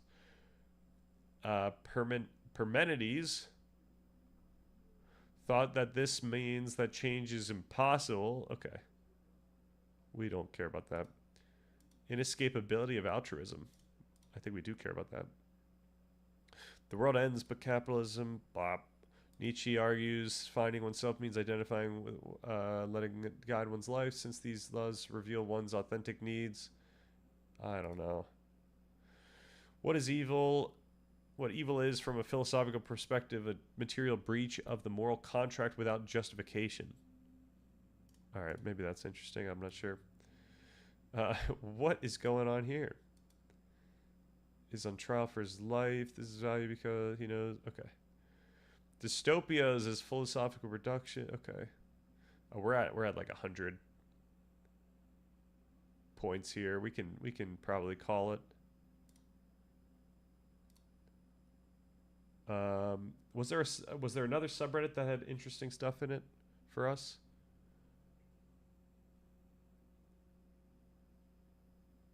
Heidegger, poetry restores our grasp on reality. The simple act of reading poetry expands our ethical horizons and makes... Okay. Who cares? It's okay to not want a robot in your house. All right, I think we're done. All right. The Schopenhauer advice. One is hilarious because you know everyone in that thread probably thinks they're a Schopenhauer maxed. Are you going to do a home retreat day in March, half day? I might want to do that. That might be cool. I still have that video on my watch later, so I'm gonna have to study up on how to do the home retreat. But I would be down to do that. Precise language, meaning the language that said philosopher is going to define for us. Absolutely, that's always the tricky part. Now, if they say precise language, as in like these are concepts that we as a society already use, then that would be a nice argument. What is this one? This is this. What's the more precise language? Man, do I have to read this now? Oh, man. I don't want to read this. Okay, stop sounding rubbish about morality. While the words moral and immoral might carry psychological force, they don't actually give us much guidance. In fact, detached from their original theoretical and religious context, invoking such terms simply cause confusion. In the West, our moral notion of ought has its roots in Christianity, blah, blah, blah. The complaint is that modern moral philosophy has more or less abandoned the notion of the divine law, yet clings to its law-like language of ought, duty, and obligation. It wants to dine out on the forceful atmosphere and rule-based order of divine morality while rejecting the divine foundation that lent it force. Okay, I feel like this is a fair critique of us acting as if our culture isn't grounded in religion, but we are still using these religious concepts.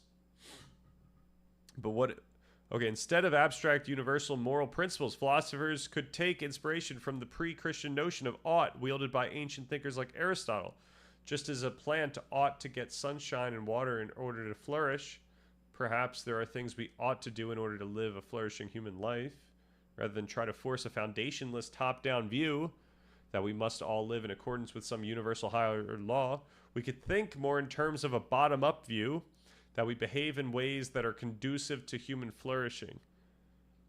She herself thought we needed to build out a philosophy of psychology before proceeding further. Until we have a more coherent picture of intention, obligation, and action, we should set moral theory aside. All right, this is kind of the thesis of our document. We're setting moral theory until we're done the view of intention and action. Obligation, though, yeah, we do talk about obligation in a more fundamental sense. Like, every goal has an obligation involved. First of all, every goal is like an obligation in some sense. If you want to make it to this goal, you have to make it to the goal, right? Like there's an obligation to actually do something. So, and then you could think about what are the sub obligations? Like in order to make it to this goal, you have to do this thing, and then you have to do that thing, and then you have to do that thing. So there's norms, there's deontic norms or obligations wrapped up in goals. Like you could think that they're conceptually constituted by those obligations. Okay, where are we at? What's going on here? Oh man, we are way behind. This is the junk that Reddit spawns. Never gotten into Reddit. I prefer an online forum for more orderly discussion and structured reply.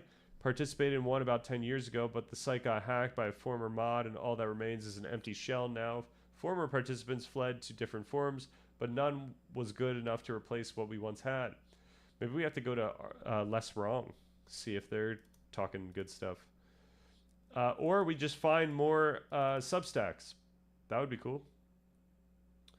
Reddit is generally an echo chamber. You can find subreddits where there's interesting discussions, of course. Mama, I'm in love with a robot. Shout out to that girl Substack we read where she was in a relationship with her AI. They're not going to do that, Stan. You already know, right? I don't doubt it, but I think an online discussion thread would be more conducive for discussion. Reddit has always given me a non-serious vibe. Yeah, this is why I hope that we get more discussion for our community on Discord rather than in our subreddit.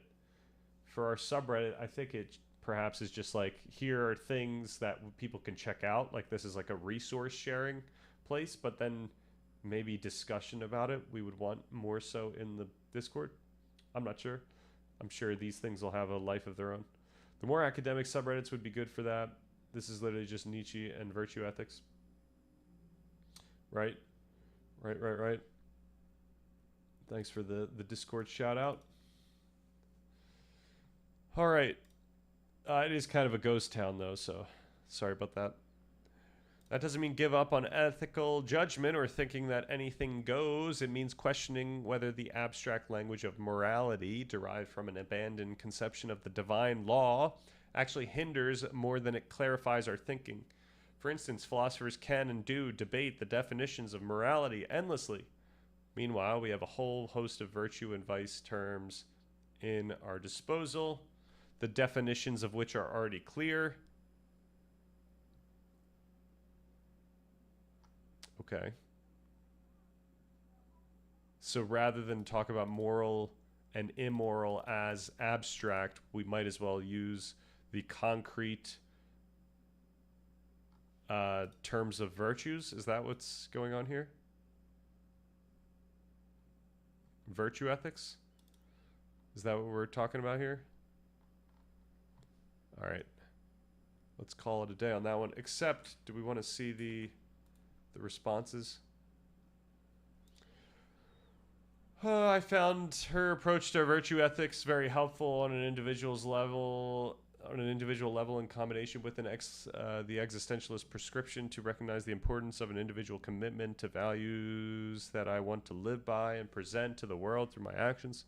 The challenge, however, is how to bring normative force to our discussions with other people. If someone else's values are fundamentally incompatible with my own, and we are in conflict over some resource such that cooperation is not an option, do I have no other recourse but physical threat or direct assault? Jeez. Hopefully in this society, this developed society we have, there's some other options.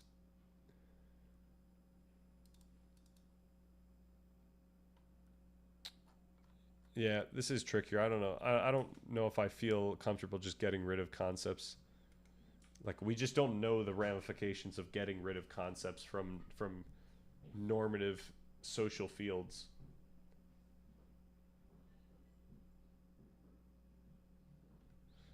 Okay, what do we got? Welcome, debate, giveaway. Oh shit. I prefer looking at value theory that are foundational to ethics and morals. Go to the source is how I like to do it. What is the source? Oh, you're saying you just want to you want to find value theories that are foundational.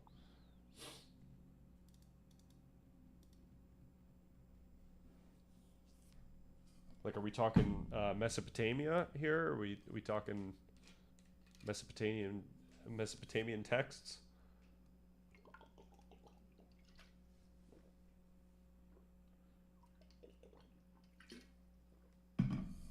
Or Greek ethics? All right, the inescapability of altruism.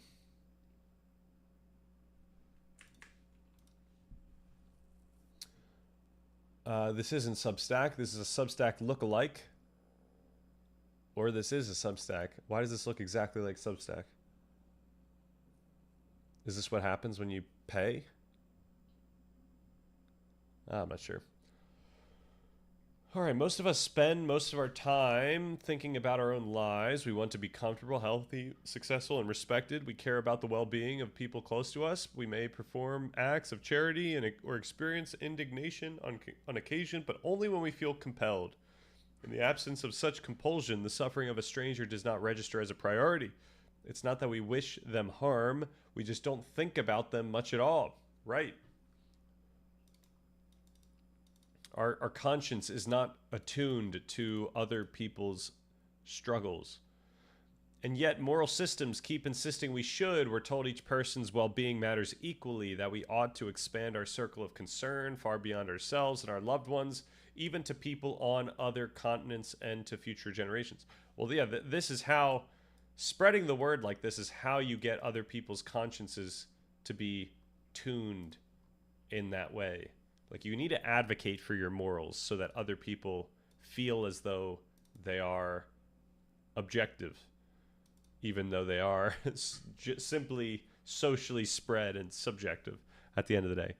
Any curious and undogmatic person would naturally wonder why we seem to recognize how unrealistic and perhaps incoherent this demand is. If we wanted to justify altruism as an end in itself, then ultimately I think there are only two kinds of answers. Or two kinds of answer. The religious answer says God approves it, so the obligation to promote happiness arises from his authority. The non-religious answer, as discovered by those like Henry Sidgwick, who made serious attempts to find it, is that if you reflect carefully enough, you'll just see that everyone's good matters equally. It's self-evident, like mathematical truths. All right, both of these ways of going about this is terrible, I think. If you don't see it, there's no further argument that can force you to change your mind. To find the first answer satisfactory, you must already believe in divine judgment and authority. For the second one, you must already feel the force of this supposedly self-evident truth, moral truth. And if you don't, the arguments have nowhere else to go. A different approach would be to question altruism as an end in itself. Instead of asking, why should I care about others? We ask, what does it mean to truly care about myself? Ooh, this is a good idea. Imagine a small society of 100 people. They are ordinary people with normal ambitions. They care about their families. They enjoy status and comfort, but each person has developed a stable disposition, whether through cultural conditioning, emotional or rational persuasion, systems of rewards and punishment, or something else. All their actions reflect genuine consideration of the well-being of the other 99. What's life like in this world for any random person? From his perspective, 99 other people are constantly working for his welfare, either by performing certain actions or by refraining from certain actions. When he is sick, people help. The water that enters... So this is like game theory. So if you want to... I mean, this is actually very Kantian, right? Like this is like the categorical imperative. Like you kind of want to act the way that if everyone else acted in that way, it would be beneficial for you. The water that enters his pipeline is not poison. When he walks on the street, vehicles make way for him. When he has an idea, others help in turning it into reality. The institutions around him actually function because people contribute even when it's not immediately profitable. Trust is high, which means opportunities are abundant. Compare this to the... Okay, we can probably jump past that. The clever egoist might ask, fine, but why can't I be the exception? Why can't I live in the altruistic society preaching whatever myths are needed to sustain it and sanctioning those who talk about the virtue of selflessness while quietly pursuing my own advantage? The most fundamental problem is that if this strategy actually worked and others followed your example, the very environment you're trying to exploit would disappear, right? That's how this works. Okay. Where does this end up, though? How much time we... okay. Consider what it's like to live with your attention locked on your own advantage. You're constantly comparing yourself to others. But now contrast this with sharing about others' well-being. It shifts your attention away from anxious self-monitoring and toward concrete tasks, helping building. That alone is often a relief. When you are... So I think you can get to this argument without having to do the Kantian argument. The game theory Kantian argument. It's simply that helping others, you actually, well, this is, this requires like an understanding of, I think it really requires like empathy at the level of understanding what consciousness is and how it is like, it is human, so that other people would have a similar type of consciousness. So then you can understand the types of constraints that they have in their own experience, what they're ignorant about.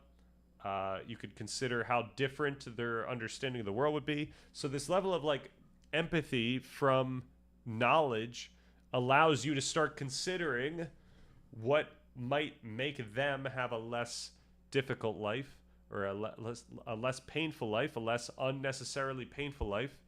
And I think having that understanding allows you to now get positive mental health from doing good to others. So really, you can still make this be a selfish pursuit, right? You get to get so much positive well-being out of doing these things. So it's kind of like our evolution has already built in this type of game theory for us. If we do good for others, we will feel good about it, provided we understand that doing good for others has the effect of actually doing good for others. We have to believe in the fact that it's good for others. Okay, I'm sorry, I'm jumping way ahead. Damn, Ayn Rand, permit for link, please. Oh, I'm sorry, very, very long ago. Permit Bird Baines. We've got spreading morals, huh? I swear all of this is just thinly veiled Christianity, right? Perhaps. Most English-speaking articles seem to default to Abrahamic genre and consideration, an extremely flawed Pascal's wager. Platonism for the masses, Christianity. Permit. Plato. Value theory. What is this? The Stanford Handbook of Plato? Encyclopedia of Philosophy.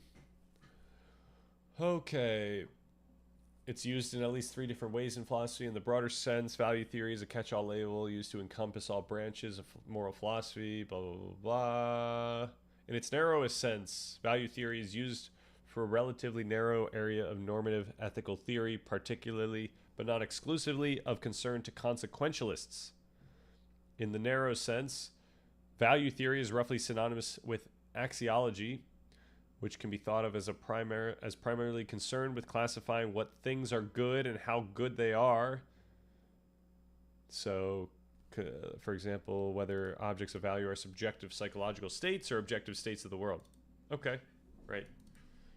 And our whole view points out that since there are like not objective states of the world that are shared amongst everyone, then we really are looking at psychological states. And then we might want to consider what are good or bad psychological states. And it seems a little silly to think that like trying to get everyone to think a very similar thing about like, you know, just an object is like a, you know, like a pen is like a positive, other than the fact that it allows us to converse and whatnot. But like, you know, the reason why we might think that us sharing a set of norms about what is, like, chances are that that's in service of something that we really care about, like having a stable society. So now if our understanding is having this, like, why do we really care about the stable society? Well, what does that mean for each person's psychological experience? Maybe it's comfort, you know? So I think we can easily get back to psychological experience almost in any of these ways, but I haven't put that much thought into it. So, all right, BRB. All right, let's go. Let's get out of here. What was this? All right, this is why Buddhahood, compassion and selflessness are seen to be the right ways to live for Buddhists, while Buddhists themselves are anti-foundationalists metaphysically. Oh my gosh.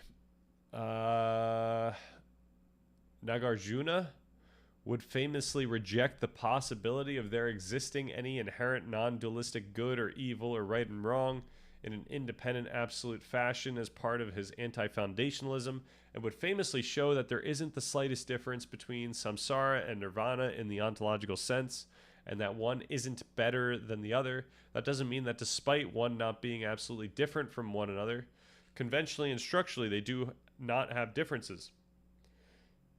Nirvana is associated to the space of existence where ignorance of the nature of reality is dissolved and one no longer perceives things existing in an absolute independent fashion and no longer perceives themselves existing in the same way, where one no longer believes they exist inherently and absolutely, and where things such as birth and death and fear and aversion are transcended.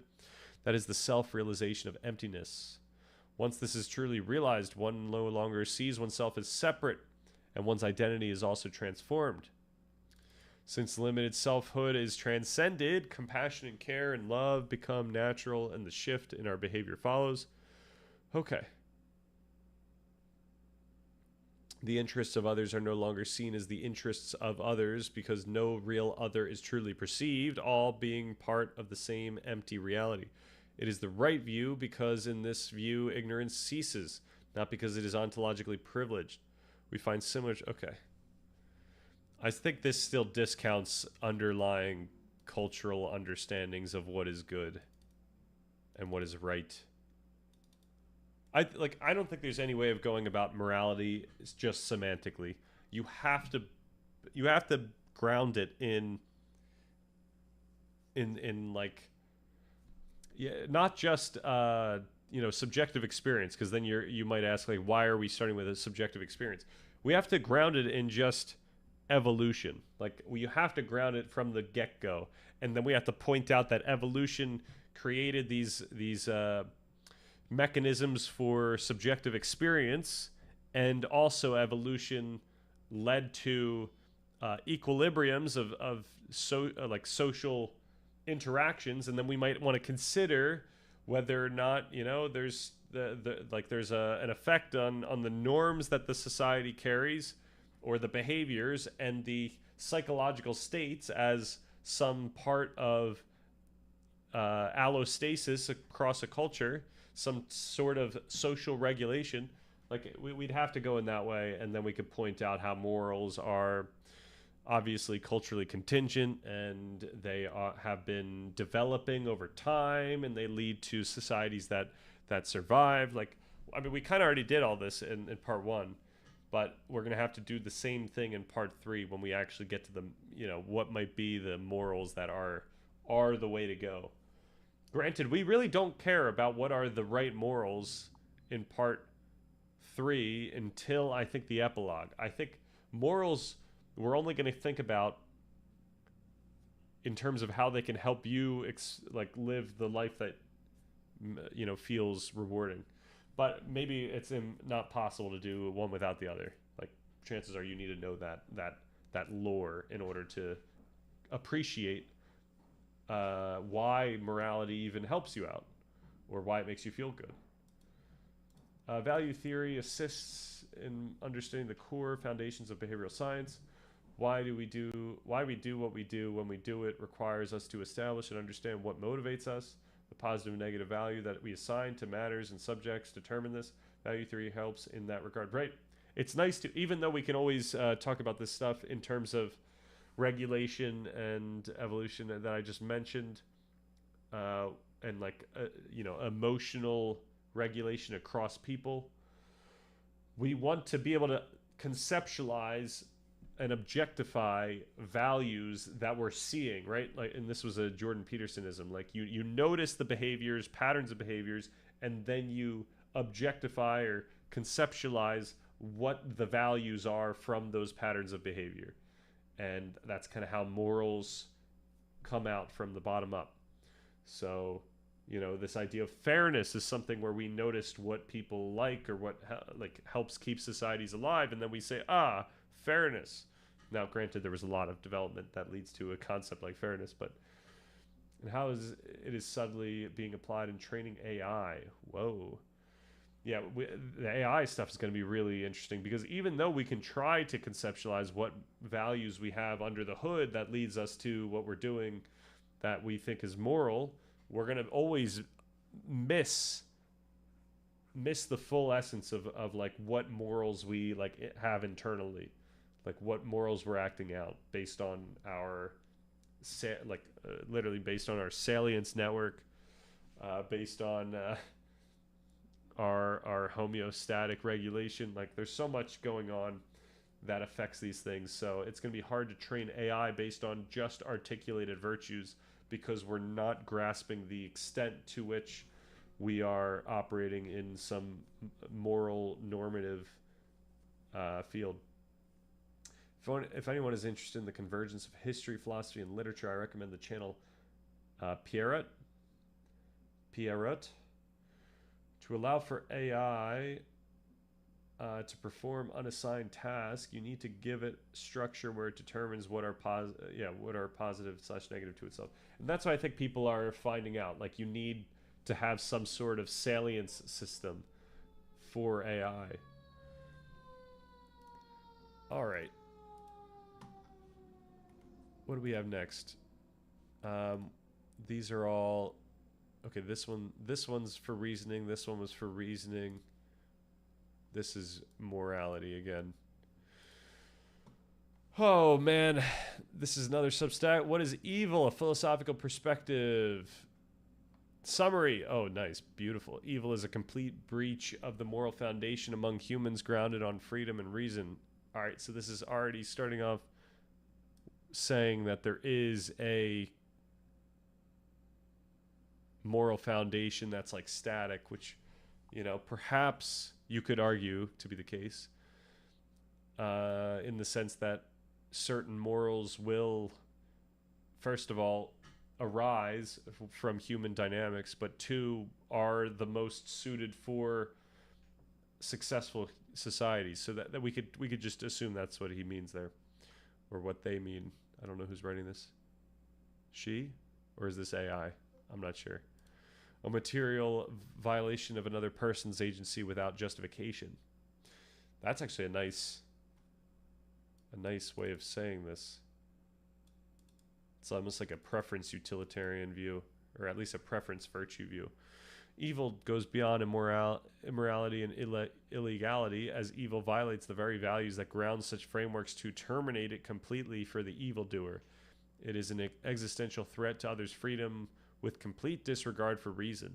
Because it stands outside the moral contract, evil can never be fully understood, yet it can be identified through an objective moral and metaphysical framework rather than treated as a matter of personal taste. Yeah, you would need to, you know, obviously make explicit whatever this objective framework is, but once again, these objective frameworks are truly subjective at the end of the day, or they're fundamentally subjective. So I don't know what we're gonna do. I might just skip this one and look at the comments, see what happens. In Buddhism, good and evil are more skillful and unskillful, making evil synonymous with stupidity. That's crazy. That's awesome, though. This is why Socrates said, there is only one good, knowledge. There is only one evil, ignorance. That's actually kind of goated, honestly. The requirement that the breach be without justification is a difficult standard, as few actors commit acts they perceive as truly unjustified at the moment. The definition risks centering the moral status of the act on the perpetrator's subjective reasoning rather than the victim's loss of agency. All right.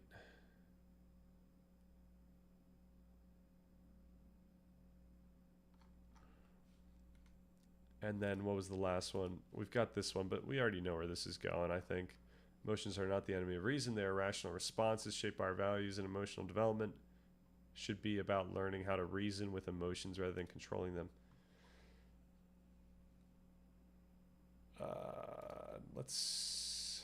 Okay.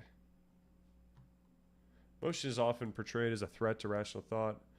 Daniel argues the opposite, that emotions are themselves rational, shaped by our values, and open to justification or criticism.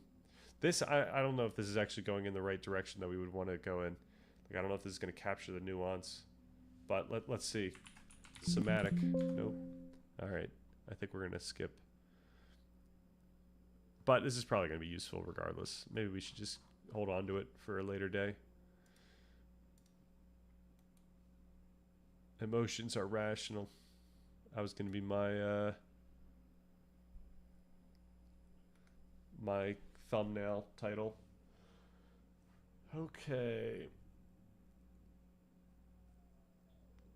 Hence, rather than arguing, yo, Adam 2 did. What's good? I'm back. Back from the trip, the weekend trip. Hence, rather than arguing about morals and ethics in a roundabout manner, I prefer to go to the core foundations of the issues.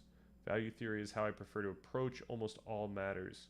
So when you say that, you mean to make clear what the values are that we most fundamentally believe in, and then go from there.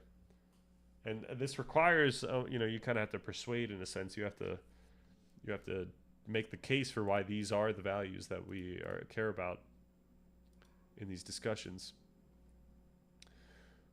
Okay, let's gank this. We don't need that. I'm gonna keep those. And then what do we want to do? I'm going to see if there was anything that we've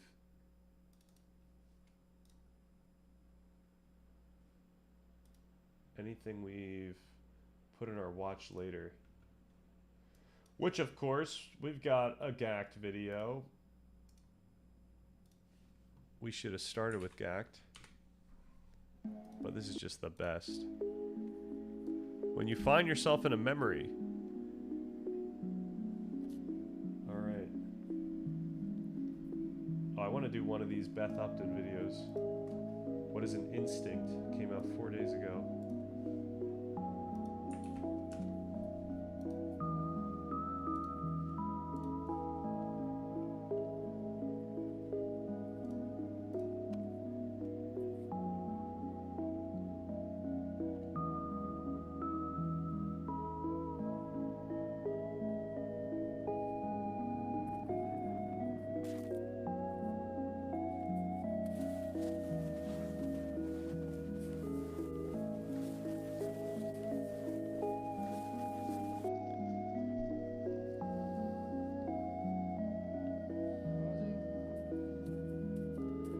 Man, these guys are just chilling.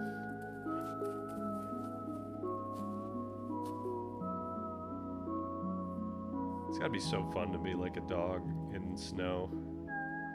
When you like almost never see snow. Values used in this manner is more abstract in how object subjects are not just assigned positive and negative values, also numerical ones. How else are you supposed to use it to teach AI? Yeah, I guess that is always a tricky thing. Is that good? This is one of the best scenes. Oh, we've got Paul Thomas Anderson. Nice. What is instinct? And I think I'm going to close off after this one. We got pretty much everything we wanted to do. What was I going to do tomorrow? Distributed brain architecture, considering how the brain is analogous to distributed software architectures.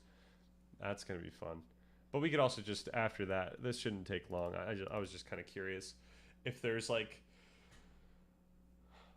certain mechanisms in the brain that are similar to modern distributed systems. So like event buses and stuff like that.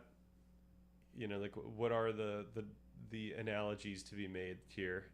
So that'll be what I start with tomorrow, and then we can just do more videos or whatever. We could chill out. Hopefully tomorrow morning I spend a lot of work on the automatic behaviors document, or maybe I just look for more content to make videos out of, because at some point I'm gonna run out of posts. I think we've got posts for like 2 or 3 more weeks saved up, so I'm gonna have to do that work sometime. If I'm interested, think Wikipedia has a more accessible entry on the subject of value theory. It was formerly a much shorter article, has now been expanded. I guess I'm like kind of interested, but I don't think it's going to be necessary for us at this point, so I might not spend too much time with that. But eventually, a few rare photons. Oh, who is this? Heidegger, a few rare okay, so this is a rare picture of Heidegger in a snow igloo. What is he doing? Cooking up. So wasn't he like younger when he wrote Being in Time, or am I going crazy? Like, is he just like, damn, I just did that? What is he doing? I think he's just chilling, you know? He's just chilling in the snow. A few rare photos. More rare photos of Heidegger. How many of these people are Nazis?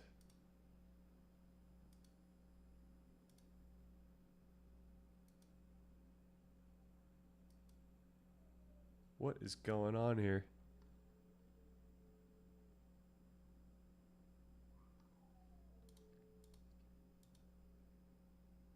Can you hear the dog in the background?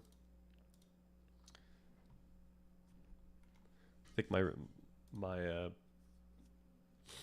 neighbor that like brings a dog here and then leaves the dog for maybe like going out Friday night, and the dog just cries all night until they come back, which is kind of sad. All right, here we go. 7 minutes. 7 minutes of fun. That is sad. Yeah. If it makes everyone sad, This is maybe we can close the door. But unfortunately, there's not really much I can. There's not much more I can do. Part question, and I'm going to answer them separately because they're quite different questions. Okay. So the first question is a question about Hiri and Otapa. What's the difference between conscience and instinct? What a great question. So now we've said lots of times that Hiri and Otapa are two wholesome mental factors that together we could call our conscience. It's that little inner whisper that keeps us on track. It's like, don't go this way, that's not the right thing to do, stay on this track. Instinct, we don't have really this word in Pali to my knowledge, but usually colloquially we use the word instinct for something that we know before we think about it. Would you say that's fair as a definition of instinct? So intuitively, I would think that conscience is a subset of instinct, given these two definitions, but I'm not sure. And obviously, like, this is a very difficult topic to position these two, where it would be like a gray area as to how much we're talking conscience versus instinct, and like what is in those bounds. All right, I know there's much discussion on how belief and desire, emotions and reason interact. Hume thought desires could guide a person's choices as a felt power, but first there's a belief about that power, then rational reasoning takes place between the desire and the belief. Someone believes that flying on a plane is horrible and causes fear in them. On the day they fly on a plane, the experience itself causes the desire to flee and not feel dread. Then reason tells them the two are separate. Yeah, I think for a lot of these discussions, I feel like it almost hurts us to start with the rule set that like an older philosopher came up with, because it's gonna stick us in this like semantic box that might make it harder for us to talk about these issues. Now, something more recently that came out was this view. I think it's called like literally the interpreter module. So like before we get to reasons, we can just kind of consider. This is in neuroscience, a brain function that processes, translates, or executes commands. No, that's not what I'm looking for. Oh, is this it? Just the left brain interpreter. It refers to the construction of explanations by the left brain hemisphere in order to make sense of the world by reconciling new information with what was known before. It attempts to rationalize, reason, and generalize new information it receives in order to relate the past to the present. So, this is pointing out that we have a part of our brain that's kind of already late to the party, and it's trying to make sense of what has just happened. And so, yeah, the question is, what is reason in this story? And reason's a very difficult concept to pin down in the brain, because we can articulate reasons, but we're applying this kind of goes back to what we said earlier. We apply reasons in our natural automatic thinking without realizing that we're doing so. And the question is, do those have to be articulated at all, even unconsciously? Like, do we need the linguistic parts of our brain to go through those reasoning sequences, those reasoning procedures? And I don't know. We could consider that when we get to the reasoning part of the document, but for now, yeah, it's difficult to like try to conceptualize these different categories of like what is belief versus what is desire versus what is reason, and then to start saying like this is definitely something that's separate than this, and then these things operate in this articulated way, this explicated way. And I think that we get into trouble when we start making a metaphysics out of like desire and belief, unless we're really close to the science. And if we're really close to the science, then we have to be much more careful about how we talk about these things that we conceptualize. So yeah, I don't know if I'm going to like what Hume's saying here.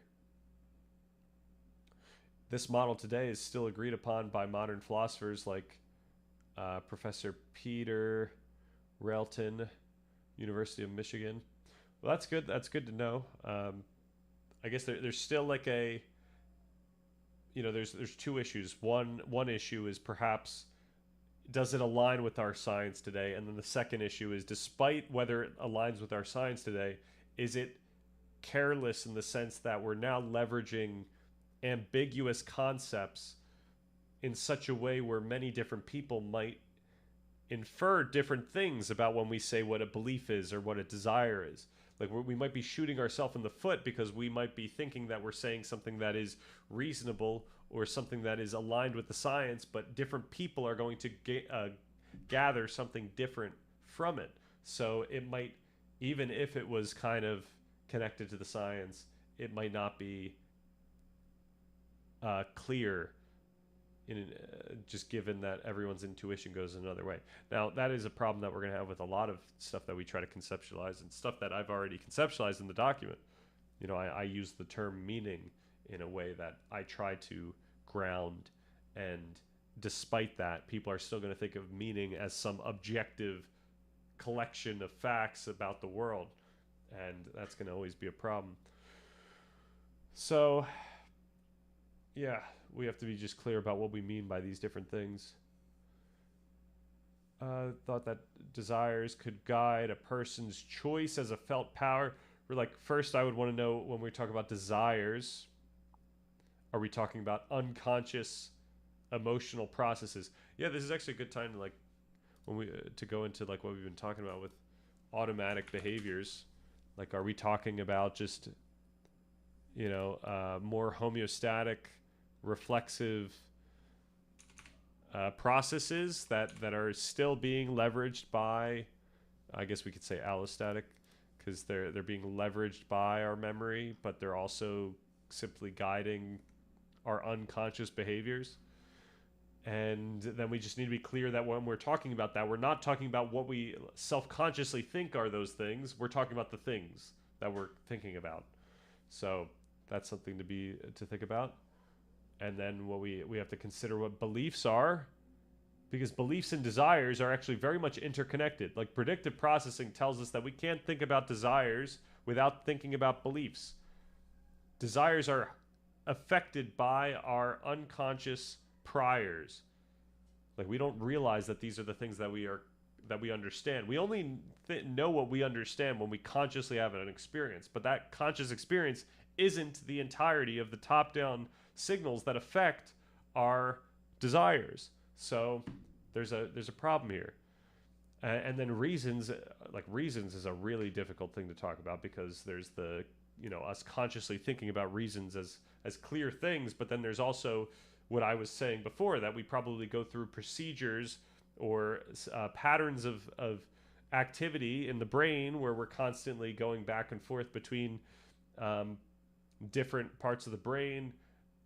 These loops are leading to some sort of like reasoning process where we're like going sequentially like through like a thought, but we might not be conscious of this entire process. So, what are the reasons at the end of the day?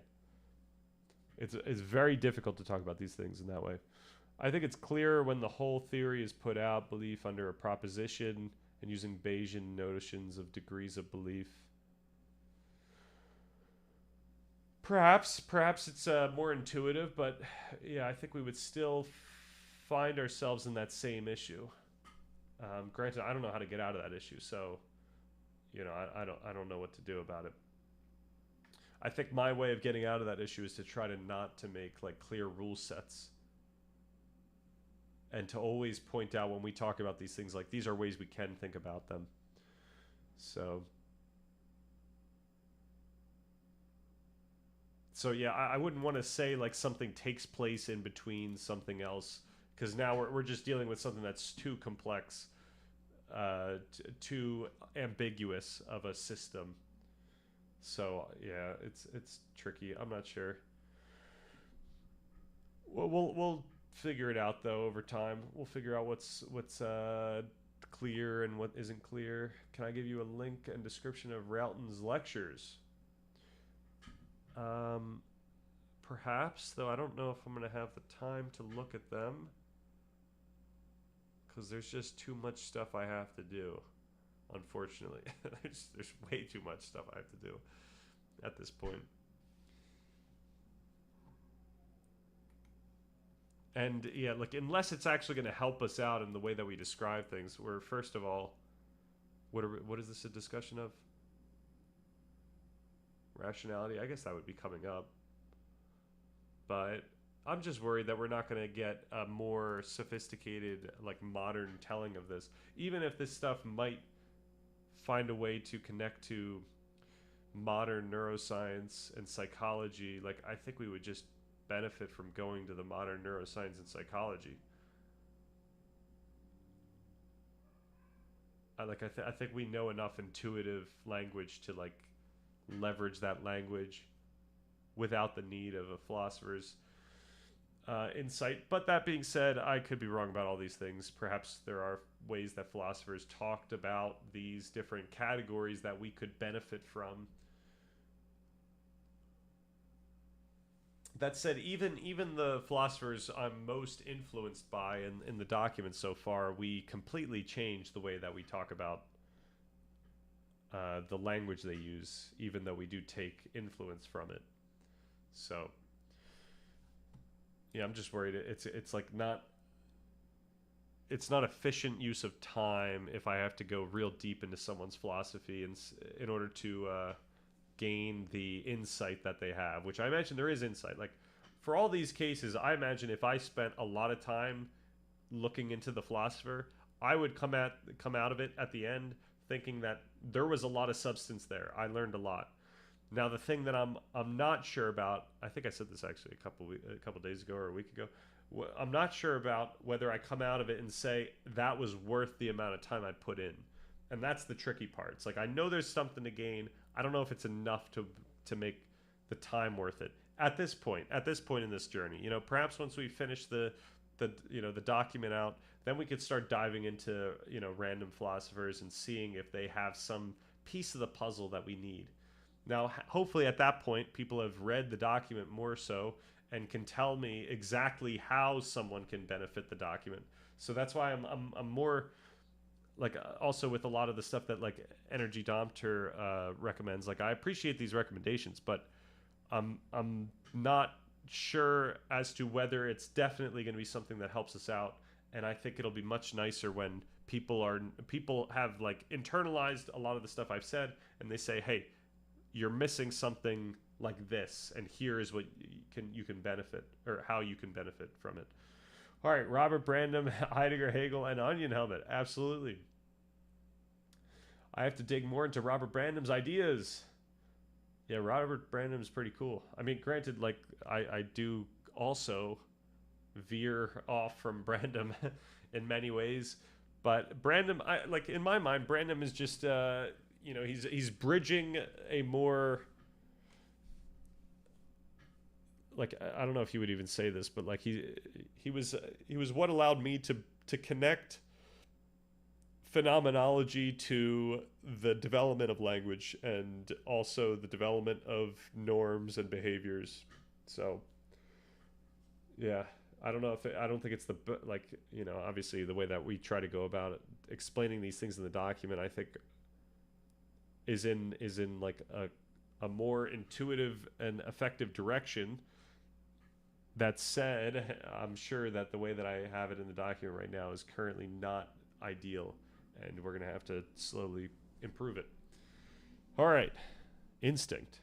Something that we know or feel before we think about it. So instinct is essentially just a function of our sanya, a function of our perception.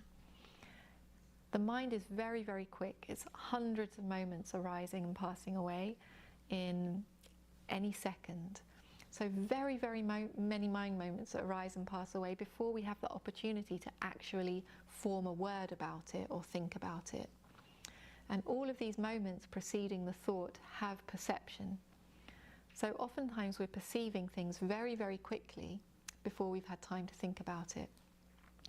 Now what we need to know about that perception, that pre-thought perception, that very quick perception, is sometimes it's conditioned by our wisdom. Sometimes, often, it's conditioned by our defilements. So I guess one thing to point out here is that there's like one more nuance to add to this equation, because the way she's talking about this, she's saying that there's like two spaces here. There's simply, before we've had the thought about it, like before we put it into the words or put it into the interpretation yet, and then there's the pre that. When in reality, we've got three categories. We've got like brain activity that hasn't even entered conscious, the global workspace. It has not even been given the privilege of going to the global workspace. But even that information that gets to the global workspace might still operate in that first category that she's talking about, where perhaps it is conscious to us, but it's like unconscious in the sense that we aren't aware that we're conscious of it. So that, like, we might not have had the thought about that thing yet. And that's another space. And then there's the space of like, we are aware about that thing being there. And obviously these aren't like, I mean, the first one I mentioned is definitely a different category than the other two, but the other two are kind of more ambiguous. It's hard to tell what operates in those, in number 2 and number 3 of what I just said. Okay. The articulation problem. True. Consciousness is an overlay. I still don't think overlay is the best way to go about it, but I think overlay is pretty good. It's a pretty good way to think about it. Because it's still operating as a fundamental mechanism in this equation. Like it's actually affecting the ability to have the thought about the thing. Like that's kind of the main point here. Like the thought about the thing requires requires the thing to be conscious in the first place, because it's literally just information getting distributed. So it's like a very difficult system to to like make a metaphor of. Right? So let's say I'm walking down the road one day and somebody in a blue jacket comes and slaps me around the face with a wet fish. What? And I'm like, whoa, I wasn't expecting that. So a couple of weeks later, I'm gonna just commit to the perspective that I think she's so well practiced that like that would just be her response. Like she wouldn't be upset. It wouldn't cause any more of a negative emotion experience. It would just be like a yo, whoa, what is that? I'm walking down the same road and I see somebody in a blue jacket walking towards me. And I have an instinct. I think I want to cross the road. But I'm distracted. I haven't really thought about it much. I just have an instinct. Chances right? are, though, if someone Because hit you my with a fish and they were perception wearing of blue, like you would have a conscious. It wouldn't just be an instinct in this case. You'd have the conscious thought, like, "Hey, this person might slap me with a fish." What am I doing if that happens to me? I don't know. Like, I really don't think that I'm ever going to be the type of person to try to get into a physical altercation, even if someone does some like terrible slight to me in public. So I don't know. I'd probably just ask him like, I mean, I would be quite disheveled and perhaps upset, but I would probably try to keep my composure.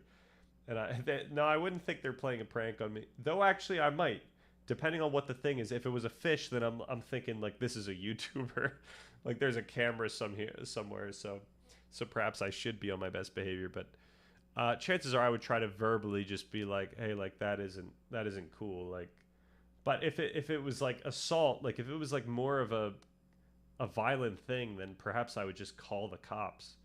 I don't know. Like, I think that might be the appropriate thing to do there. In a blue coat has been conditioned by my fear and my aversion.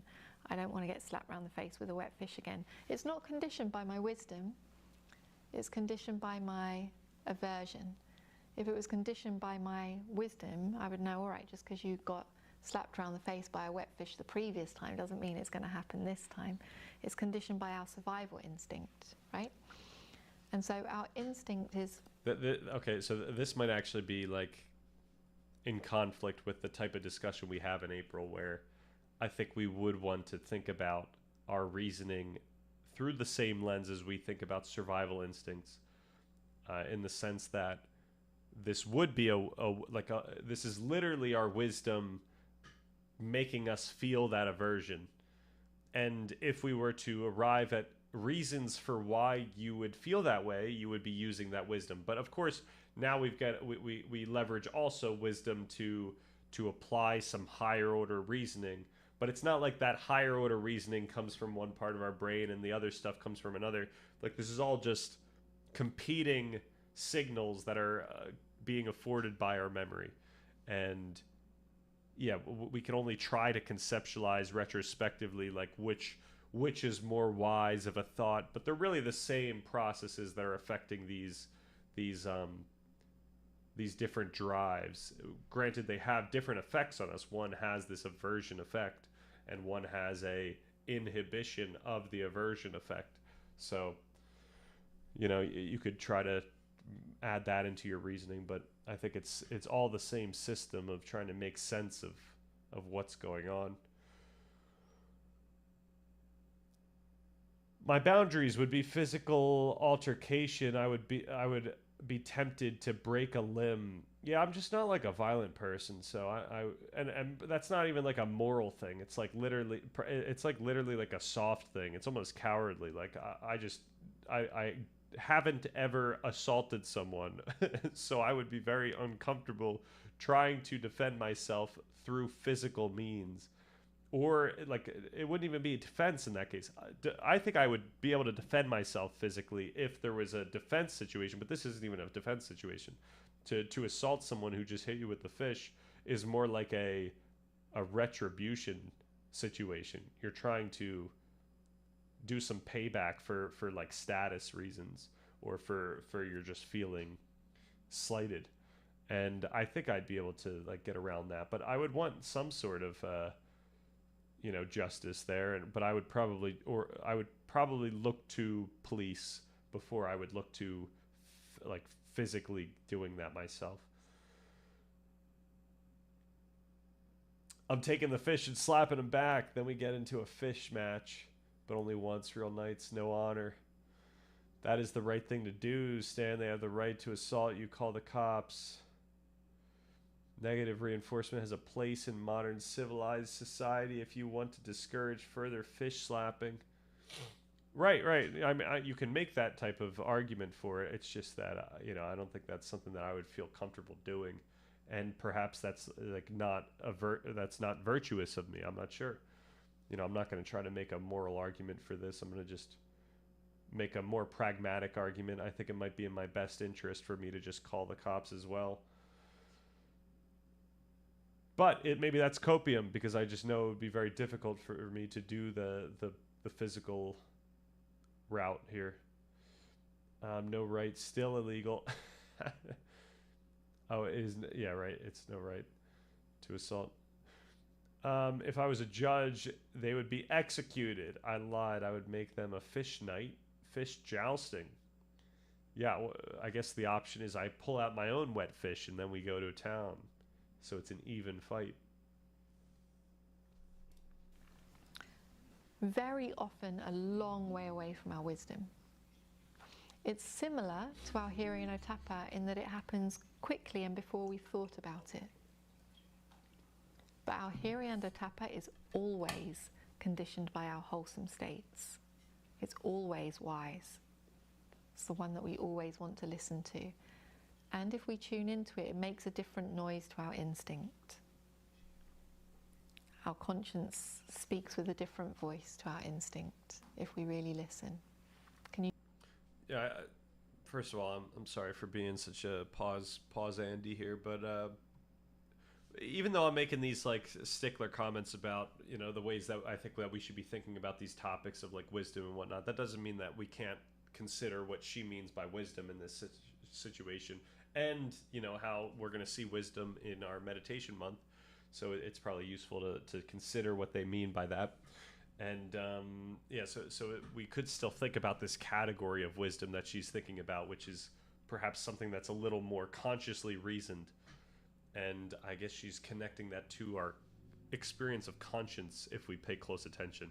But maybe you know, our conscience, I think, in a very Heideggerian sense, because Heidegger talks about the call of conscience as a very fundamental aspect of our experience, right? It doesn't require a conscious it doesn't require a self-conscious understanding that the conscience is talking. It is simply the thing that has us experiencing almost anything, really. It's like what tells us what things are is like the conscience in that. Oh, have a good one, Birdbrains. Thanks for stopping by. Thanks for chilling. See you next time. What good is it to call the cops if the assailant walks away? How are you going to restrain them until the cop? Yeah, I think it would just be tell them what he looked like, honestly. It would be give him as much information as possible. Maybe follow him in some sense, like see if he goes into gets into a car. That would be great, because then you've got an identifier on the car. I don't know. I'm not sure. I haven't really thought about the hunting down an assailant situation. Okay, what was I saying here? Right, the call of conscience, and yes, but there's this thing we can do when we really pay attention to our conscience, like the thing that's telling us what we ought to do. But really, like the different aspect here is that we're actually mulling over the articulation of what we think the conscience is saying, and in that mode of reasoning, we're operating in what I believe she's referring to as wisdom. Can you tell the difference? Yeah, I see you nodding. So they're similar. They're similar in their quickness. They're similar in their subtlety, but they're different things in terms of their conditioning and what's actually happening on the level of Namarupa. Any questions about this? Somehow to develop a better sense of which whisper is really and which whisper is just silent. Inclining our mind towards subtle states will do the job. The more that we can incline our mind towards subtle states, this difference will become obvious. In the same way that both wholesome states and sense pleasure feel good. But when we're with subtle states, we can easily tell the difference, right? So this is similar. Anything else? All right. So the other question. Tempted to join one of these types of classes and try to rage bait the people there? Like, what kind of question do you think you would ask to rage bait? If I'm going through a difficult time in my meditation and the mind is tangled in defilements or hindrances, I've noticed that it's harder to distinguish between the voice of conscience and that of the inner critic, or even worse, my inner tyrant. Yeah, that's right. We often... Okay, so yeah, I'm guessing to separate those two, you'd have to think about conscience as some like positive voice, but I think the issue is that this is all the same thing. Like, this is all coming from the same source, which is why it's very, difficult to make sense of like the negative judge versus the thing that tells you what you ought to be doing in a positive way. Like, these are really the same thing. So it kind of is required is you to prompt yourself to think about these things in a certain way. So like I've talked about how with meditation you have to kind of tell yourself, all right, regardless of what happens, where my mind goes, I have to take notice of this, you know, leveraging the conscience here in a non-judgmental way. So I'm priming myself to not have that negative aspect of it. And you could do the same about, you know, in part 2, we're going to talk about so many different ways that you can re-articulate or reinterpret things that might be like initially intuitively negative inherently, and you can reorient that into a positive, or at least an uplifting, or something that you can do something about, and that has a huge effect on your experience. So yeah, for our sake, we don't want to separate these two concepts. Make this mistake, don't we? And instead of tuning into our hiri-endo-tapa, our conscience, we tune into our inner bully, our inner judge and our inner bully. They are very, very different. They're completely different characters of our mind. But when we're tangled up in our defilements, we can't tell the difference. So this is one of the reasons why we shouldn't make important decisions when we're tangled up in our defilements, because we're likely to get confused where our real moral compass is. It's very easy to get confused. We should wait. If we need to make important moral decisions or important decisions in life, and we want to make sure that we're going to incline ourselves in a good direction, in line with our conscience, we want to wait until we're well established in wholesome states. So if this is happening in your practice and you find yourself beating yourself up and punishing yourself, judging yourself, we want to start with some loving kindness practice to remove all of that aversion that we're holding towards ourselves.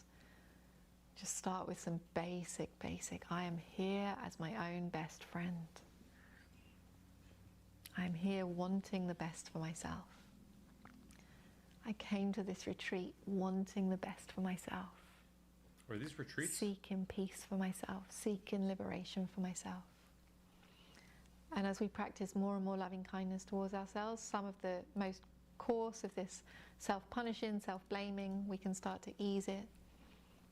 As it eases, maybe we can hear that whisper of our hiri-endo-tapa again.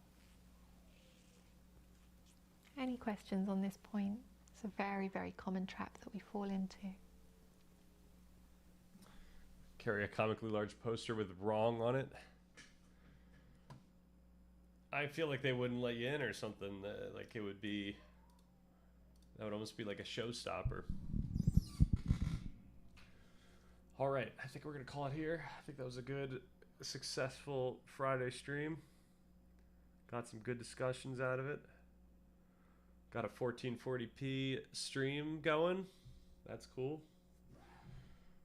And yeah, look out for a post tomorrow morning. I think we got a video coming. All right. Yeah, thanks for chilling, everyone. Thanks for providing recommendations. We'll be at it again tomorrow at some point. Probably the same time, maybe sooner in the day. I'm not sure. And then yeah, have a good rest of today as well. See you later.